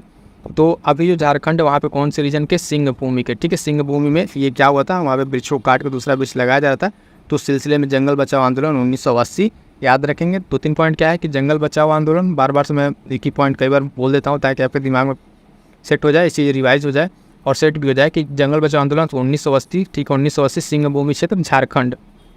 अगला हमारे पास आंदोलन है साथियों, ये भी इम्पोर्टेंट आंदोलन है, ध्यान दीजिएगा। ये पूछा जा सकता है नवधान्य आंदोलन। ठीक है, नवधान्य आंदोलन ये क्या है, नवधान्य आंदोलन हम देखेंगे। इस आंदोलन को 1982 में वंदना शिवा द्वारा शुरू किया गया था। ठीक, और नवधान्य के वसुधैव कुटुंबकम अर्थात किसी के गणतंत्र पर आधारित आंदोलन उद्देश्य जैविक खेती से रिलेटेड था, और इसमें आप देखेंगे कि इसके माध्यम से जैव विविधता और उसकी विरासत को संरक्षित करना था। क्या करना था, जैव विविधता और उसको संरक्षित करना था। ठीक है, तो ये क्लियर रहेगा। नवधान्य आंदोलन 1982 याद रखिएगा, और किसके द्वारा शुरू किया गया था, वंदना शिवा के द्वारा शुरू किया गया था। बस ये 2 पॉइंट अगर याद रखते हैं तो यहाँ से काम आपका चल जाएगा। अगला है बहुत ही इंपॉर्टेंट है अपिक्को आंदोलन। ठीक है, अपिक्को आंदोलन मोस्ट इंपॉर्टेंट लगाइएगा इसको। ठीक है, अपिक्को आंदोलन कह रहा है मोस्ट इंपॉर्टेंट। ये क्या है कि अपिक्को आंदोलन, ठीक है, इसका क्या है, ये चिपको आंदोलन की तरह ही है, लेकिन अंतर इतना था कि चिपको आंदोलन जो है आपका उत्तर भारत में था और अपिक्को आंदोलन दक्षिण भारत में केंद्रित था। तो सिंपल सा आपसे क्वेश्चन यहाँ बन सकता है कि अगर आपसे पूछे कि अपिक्को आंदोलन जो है चिपको आंदोलन की तरह कौन से एक आंदोलन स्टार्ट हुआ था, तो अपिक्को आंदोलन, और ये कहाँ पर स्टार्ट हुआ था, दक्षिण भारत में। जिस तरीके से चिपको आंदोलन आप देखते हैं कि उत्तर भारत में है, तो ये कहाँ पर है, दक्षिण भारत में है। ये भी क्या है, पर्यावरण संबंधी जागरूकता के लिए आंदोलन हुआ था, जो 1983 ईस्वी में कर्नाटक के उत्तर कन्नड़ क्षेत्र में स्टार्ट हुआ था। इसके जो प्रणेता थे श्री पांडुरंग हेगड़े। ठीक है, इनका नाम याद रखिएगा, मोस्ट इंपॉर्टेंट है। अब पिक्को आंदोलन से फिर वही चीज़ हमें 2-3 चीज़ याद रखनी है। क्या क्या, तो पहला चीज़ कि इसका डेट, ठीक है, 1983 ध्यान रखेंगे, पिक्को आंदोलन 1983। शॉर्ट नोट्स के फॉर्म में आप इसको इस तरीके से नोट कर लीजिएगा, या फर्दर हम आपको शॉर्ट नोट्स आपको टेलीग्राम पे प्रोवाइड करा देंगे। बट यहाँ पे हम ये चाहते हैं कि आपको जब एक टॉपिक वाइज करा रहे हैं तो डिटेल्स में करा दे थोड़ा, ताकि चीज़ें आपको पूरा एक होता है ना क्लियर रहे कि क्या क्या इसमें बातें हुई थी, क्या आंदोलन था। अगर अदरवाइज अभी सिर्फ इसको अभी आपको डेट बता देते या फिर कौन शुरू किया तो आपको बहुत शॉर्ट हो जाता। बट ये टॉपिक बहुत इंपॉर्टेंट है, इसलिए हमने क्या किया कि यहाँ पे आपको थोड़ा सा डिटेल में बता दे रहे। फर्दर इसका शॉर्ट नोट्स जो है रिवीजन के लिए हम आपको प्रोवाइड करा देंगे टेलीग्राम चैनल पर। ठीक है, जो साथी नहीं जुड़े हैं टेलीग्राम से जुड़ जाइएगा, वहाँ पर आपको सारे नोट्स PDF मिल जाते हैं। ठीक है, तो बात कर रहे थे हम लोग कि अपिक्को आंदोलन कितना था, 1983, और ये कहाँ पे स्टार्ट हुआ आपको देते हैं, कर्नाटक में। कहाँ पे, कर्नाटक याद रखिएगा, उत्तर कन्नड़ क्षेत्र। इसके जो प्रणेता थे उनका बारे में हम बात करते, श्री पांडुरंग हेगड़े थे। ठीक, और ये ठीक उसी तरीके से था जिस तरीके से चिपको आंदोलन स्टार्ट था। इन लोगों का एक अपना आंदोलन का एक नारा था कि उलिशु बेलेशु मत्तु बलिशु। ठीक है, इसका मतलब क्या था कि बचाओ, बढ़ाओ और काम में लाओ, इस तरीके के इस आंदोलन का नारा था। और इसने भी वहाँ के जो लोकल लेवल पे आप देखेंगे जैविक विविधता थी, सांस्कृतिक थी, उन सबको एक अच्छे तरीके से संभाल के रखा। अगला पॉइंट हमारे पास है बहुत ही इंपॉर्टेंट, ये भी कितनी बार पूछा गया है, नर्मदा बचाओ आंदोलन। ठीक है, नर्मदा बचाओ आंदोलन। ठीक है, इस आंदोलन की शुरुआत में आप देखेंगे मेधा पाटेकर का नाम आता है सन 1979 में। ठीक है, आप देखेंगे यहाँ पे स्टार्ट किया गया था। इसका उद्देश्य नर्मदा नदी के ऊपर बनाई जा रही बहुउद्देशीय बांध परियोजना। ठीक है, बहुउद्देशीय बांध परियोजना में इसको स्टार्ट किया गया था। तो ये क्या था, मेधा पाटकर के द्वारा स्टार्ट किया गया था और उसमें कौन कौन से अन्य लोग थे, जो अरुंधति राय, ठीक है, बाबा आमटे, इन लोगों का नाम याद रखिएगा जिनकी इसमें एक भूमिका थी। ठीक है, वर्तमान में यह आंदोलन क्या हुआ, मंद पड़ चुका है। इस आंदोलन का बहुत ज़्यादा इस समय चीज़ नहीं है, लेकिन यहाँ से क्या प्रश्न वही बनेंगे आपसे कि यह आंदोलन क्या था, कि जो है ये एक नर्मदा नदी के ऊपर एक बांध बनाई जा रही थी, उस बांध को लेकर अपोज करने के ये लोग स्टार्ट किए थे। तो नर्मदा बचाओ आंदोलन, मेधा पाटकर, ठीक है, 1989 से, ये ध्यान रखिएगा। अगला आंदोलन है हमारे पास, ठीक है, ये भी इम्पोर्टेंट है, छोटा सा एक आंदोलन है, इसको देखेंगे। मैती आंदोलन क्या है, ये मैती आंदोलन, ठीक है, मैती आंदोलन क्या है, तो देखेंगे मैती आंदोलन के बारे में साथियों कि ये जो है 1994 में कल्याण सिंह रावत, ठीक है, कल्याण सिंह रावत उत्तराखंड के निर्वनीकृत पहाड़ों को पुनः हरा भरा करने के लिए मैती आंदोलन चलाया था। तो ये मैती आंदोलन क्या था कि कल्याण सिंह रावत ने इसको स्टार्ट किया था। मैती आंदोलन ये है क्या, ये आंदोलन उत्तराखंड की महिलाओं पर आधारित थी, खासकर उत्तराखंड स्पेशल में ये चीज़ें बहुत ज़्यादा पूछी जाती हैं, उत्तराखंड पीसीएस वगैरह में या वहाँ के लोकल एग्जाम में। ये था कि यहाँ पे इस पूरे उसको हम बता दे रहे हैं आपको शॉर्ट में, कि यहाँ पे ये था कि एक तरीके से ये स्टार्ट किया गया कि मैती भाषा का अर्थ यहाँ पे माँ से लिया जा रहा था, और यहाँ पे इस आंदोलन में जो है कुंवारी कन्याओं द्वारा पौधों का रोपण तैयार करके उनको विवाह के, जब विवाह होता था तो उस टाइम उसको रोपण किया जाता था। यानी एक तरीके से आप देखेंगे पर्यावरण को लेके और वृक्षारोपण को लेके ये प्रोत्साहित करने वाला आंदोलन था। तो मैती आंदोलन सीधा से याद रखेंगे कब कल्याण सिंह रावत के द्वारा स्टार्ट किया गया था, उत्तराखंड में स्टार्ट किया गया था, और मेनली ये महिलाओं पर आधारित है, ये पॉइंट इतना ध्यान रखिएगा, ठीक है। अब आते हैं एक इम्पॉर्टेंस है पश्चिमी घाट आंदोलन, ठीक है। पश्चिमी घाट आंदोलन क्या है, पश्चिमी घाट आंदोलन देखेंगे आप, तो पश्चिमी घाट आंदोलन देखेंगे ये स्टार्ट हुआ था पश्चिमी घाट को बचाने के लिए, महाराष्ट्र से स्टार्ट होता है ये। इस आंदोलन ने जंगल बचाओ मानव बचाओ का नारा बुलंद किया था, और इसका जो मुख्य केंद्र था पश्चिमी घाट था। पश्चिमी घाट के अगर आप जानते हैं, ज्योग्राफी में थोड़ा सा भी पढ़ा होगा, तो गुजरात वाले रीजन से अगर आप देखेंगे, ये वाला रीजन आपका गुजरात से स्टार्ट होते महाराष्ट्र, ठीक है, गोवा, कर्नाटक और केरल तक यहाँ पे पतली स्ट्रिप जो है बहुत ही हाई रिच आपका है, मतलब जैव विविधता में तो बहुत अधिक, ठीक है, बहुत रिच बायोडाइवर्सिटी यहाँ पे पश्चिमी घाट की। तो वहाँ पे इस चीज़ को किया गया था। बाद में इससे रिलेटेड एक दो कमेटी भी बनी, कमेटी ने अपनी रिपोर्ट भी दी, उसके बारे में आपको थोड़ा सा बता देते हैं। तो यहाँ पे आप देखेंगे कि इसी के इसमें जो है डॉक्टर के कस्तूरी रंगन की अध्यक्षता में कुछ स्तरीय कमेटी का गठन हुआ था 2013 में, उसने अपनी रिपोर्ट दी, और फिर यहाँ पर उसने इस जो पूरा भाग है पश्चिमी भाग, उसके 90% भाग को लगभग उसने अब पारिस्थितिकी रूप से संवेदनशील क्षेत्र घोषित कर दिया, ठीक है। तो ये कमेटी याद रखेंगे, पश्चिमी घाट से रिलेटेड एक कमेटी जब बनी थी, ठीक है, तो उसमें किसकी, डॉक्टर के कस्तूरी रंगन, ये नाम याद रखेंगे। जितना बता रहे हैं कि जैसे जो पॉइंट हम आपको बता रहे हैं कि पॉइंट आपको ध्यान रखना है, उतना अगर ध्यान रखेंगे तो आपका प्रीलिम्स नहीं रुकेगा, मतलब प्रीलिम्स अगर क्वेश्चन बनते हैं तो इसी के इर्द गिर्द बनेंगे, ठीक है। बाकी चीज़ अगर आप थोड़ा सा और डिटेल देख लेते तो आपके लिए और बेहतर होता है। तो यहाँ पर आप देखेंगे कि यह लगभग 60,000 वर्ग किलोमीटर फैला हुआ है, वही गुजरात, महाराष्ट्र, गोवा, कर्नाटक, केरल और तमिलनाडु वाला भी रीजन राज्य में विस्तारित है, यानी ये इतने राज्यों में विस्तारित है। पश्चिमी घाट अथवा इसी को जो पश्चिमी घाट इसको क्या कहते हैं, सह्याद्री भी कहते हैं, सह्याद्री के नाम से जाना जाता है। और यहाँ पे दक्षिण भारत की सर्वोच्च चोटी जो है अनाईमुडी इसी में स्थित है। अनाईमुडी आप देखेंगे दक्षिण भारत की जो सर्वोच्च चोटी अनाईमुडी, ये भी क्वेश्चन पूछा हुआ है, ज्योग्राफी में हालांकि पूछा हुआ है, लेकिन यहाँ पे एक रिवीजन के तौर पर अगर पॉइंट दे दिया, मेंशन कर दिया, तो चीज़ आप थोड़ा सा ध्यान रखेंगे। पश्चिमी घाट इसका नाम सह्याद्री भी, और दक्षिण भारत की सर्वोच्च चोटी जो है वो अनाईमुडी आपका हो जाएगा। और देखेंगे यहाँ पे एक आज का हमें लग रहा है ये लास्ट है एक आंदोलन है, बिश्नोई आंदोलन, थोड़ा सा इसके बारे में जान लीजिए। बिश्नोई आंदोलन क्या था, ये 15वीं शताब्दी में स्टार्ट हुआ था संत जम्बो जी के द्वारा, ठीक है, जम्बो जी के द्वारा स्टार्ट हुआ था। ये राजस्थान में स्टार्ट हुआ था, कहाँ पे, राजस्थान में, ठीक है। वहाँ पे जो राजस्थान में एक गाँव था खिजड़ी गाँव, वहाँ की अमृता देवी बिश्नोई ने अपनी 3 बेटियों सहित इसी तरीके से विश्व को बचाने के लिए उन्होंने अपने प्राणों की बलि दे दी। आप सोच सकते हैं साथियों कि आज के पर्यावरण को जिस तरीके से ये आधुनिक मानव नुकसान पहुंचा रहा है, उस समय में आज से लगभग 15वीं शताब्दी में आप देखेंगे ये अमृता देवी कितना बड़ा बलिदान इन्होंने दिया है कि अपनी 3 बेटियों के साथ लगभग इसी पेड़ों को काटने को रोकने के लिए अपने प्राणों की बलि दे दी थी। उसी के साथ देखते देखते लगभग इतने 100 लोग, अपने लगभग 363 लोगों ने बलिदान दिए। तो अभी एक डेटा है, पता नहीं वास्तविकता में आप देखें तो कितने लोगों ने अपने इस चीज़ को जानों को दिया होगा, जिसकी भरपाई तो नहीं की जा सकती, बट ये कितने बड़े पर्यावरण प्रेमी रहे होंगे लोग। ये हुआ था कब कि जोधपुर के महाराजा अजीत सिंह ने पेड़ों को काटने का एक निर्देश दिया था, बाद में इन्होंने क्या किया था, अपने निर्देश को वापस ले लिया था। लेकिन ये याद रखिएगा बिश्नोई आंदोलन किस तरीके से एक पर्यावरण का जीता जागता एग्जाम्पल है, ठीक है। तो नाम याद रखिएगा, संत जम्बो जी द्वारा राजस्थान में स्टार्ट हुआ था बिश्नोई आंदोलन, ठीक है। और इसमें ये नाम भी अमृता देवी जी का नाम याद रखिएगा। ठीक, तो यहाँ तक तो जो सारे महत्वपूर्ण आंदोलन थे हमने करा दिए। कुछ पॉइंट्स आपको बता देते हैं यहाँ पे जो इम्पोर्टेंट हैं। ठीक है, परीक्षा में पूछ लिए जाते हैं। उसके बाद 1-2 क्वेश्चन उसका राकेश तब ये सेशन आपका कंप्लीट हो जाएगा। नारियल के वृक्ष को जो है कल्प वृक्ष की संज्ञा दी जाती है, तो ये पॉइंट याद रखिएगा। और बांस जो है ये एक प्रकार का घास है। ठीक है, बांस को किसी कैटेगरी में रखा जाता है, बांस को ना वृक्ष और ना झाड़ी की कैटेगरी में रखा था, किसके वृक्ष कैटेगरी में रखा था, घास की कैटेगरी में रखा जाता है। एक ये बहुत ही इंपॉर्टेंट पॉइंट्स है कि विश्व का सबसे बड़ा पुष्प जो फूल है वो रिफ्लेशिया है। कौन सा है? रिफ्लेशिया है। और सबसे छोटा अगर पुष्प देखें तो वोल्फिया है। कौन सा है? वोल्फिया है। 2 नाम याद रखिएगा, सबसे बड़ा पुष्प रिफ्लेशिया और सबसे छोटा वोल्फिया। ठीक है, तो दोनों चीज़ याद रखिएगा। सर्वाधिक विशाल वृक्ष जो है सिक्वोया का होता है, यानी सबसे विशाल वृक्ष आप देखेंगे तो किसका होता है? सिक्वोया का होता है। और ये मिलता कहाँ पर है? तो आप देखेंगे यूएसए में ये पाया जाता है। उसके बाद 1-2 पॉइंट है, इसको थोड़ा सा आपको समझ लीजिएगा, देख लीजिएगा।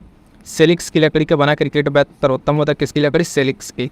और हाकी जो है वो शाहतूत की लकड़ी से बनाई जाती है, किसकी? शाहतूत की लकड़ी से बनाई जाती है। एक इंपॉर्टेंट है कि लेंटाना क्या याद रखिएगा, जो उत्तर प्रदेश और मध्य प्रदेश के जंगलों को बर्बाद कर रहा है इस टाइम।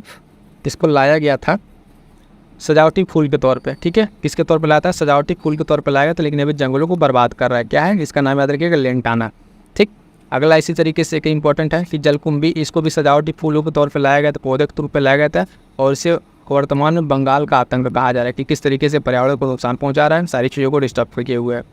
चंदन एक अपूर्ण जड़ परजीवी है, और जबकि अमरबेल एक पूर्ण तना वाला परजीवी है। ये 2 नाम याद रखिए, चंदन और अमरबेल। उसके बाद से 2 पॉइंट, ये लास्ट के पॉइंट। एंथोसाइनिन पिगमेंट के कारण पोपलें गुलाबी होती हैं। जो पोपलें होते हैं वो क्या होती हैं? एंथोसाइनिन के कारण गुलाबी होती है।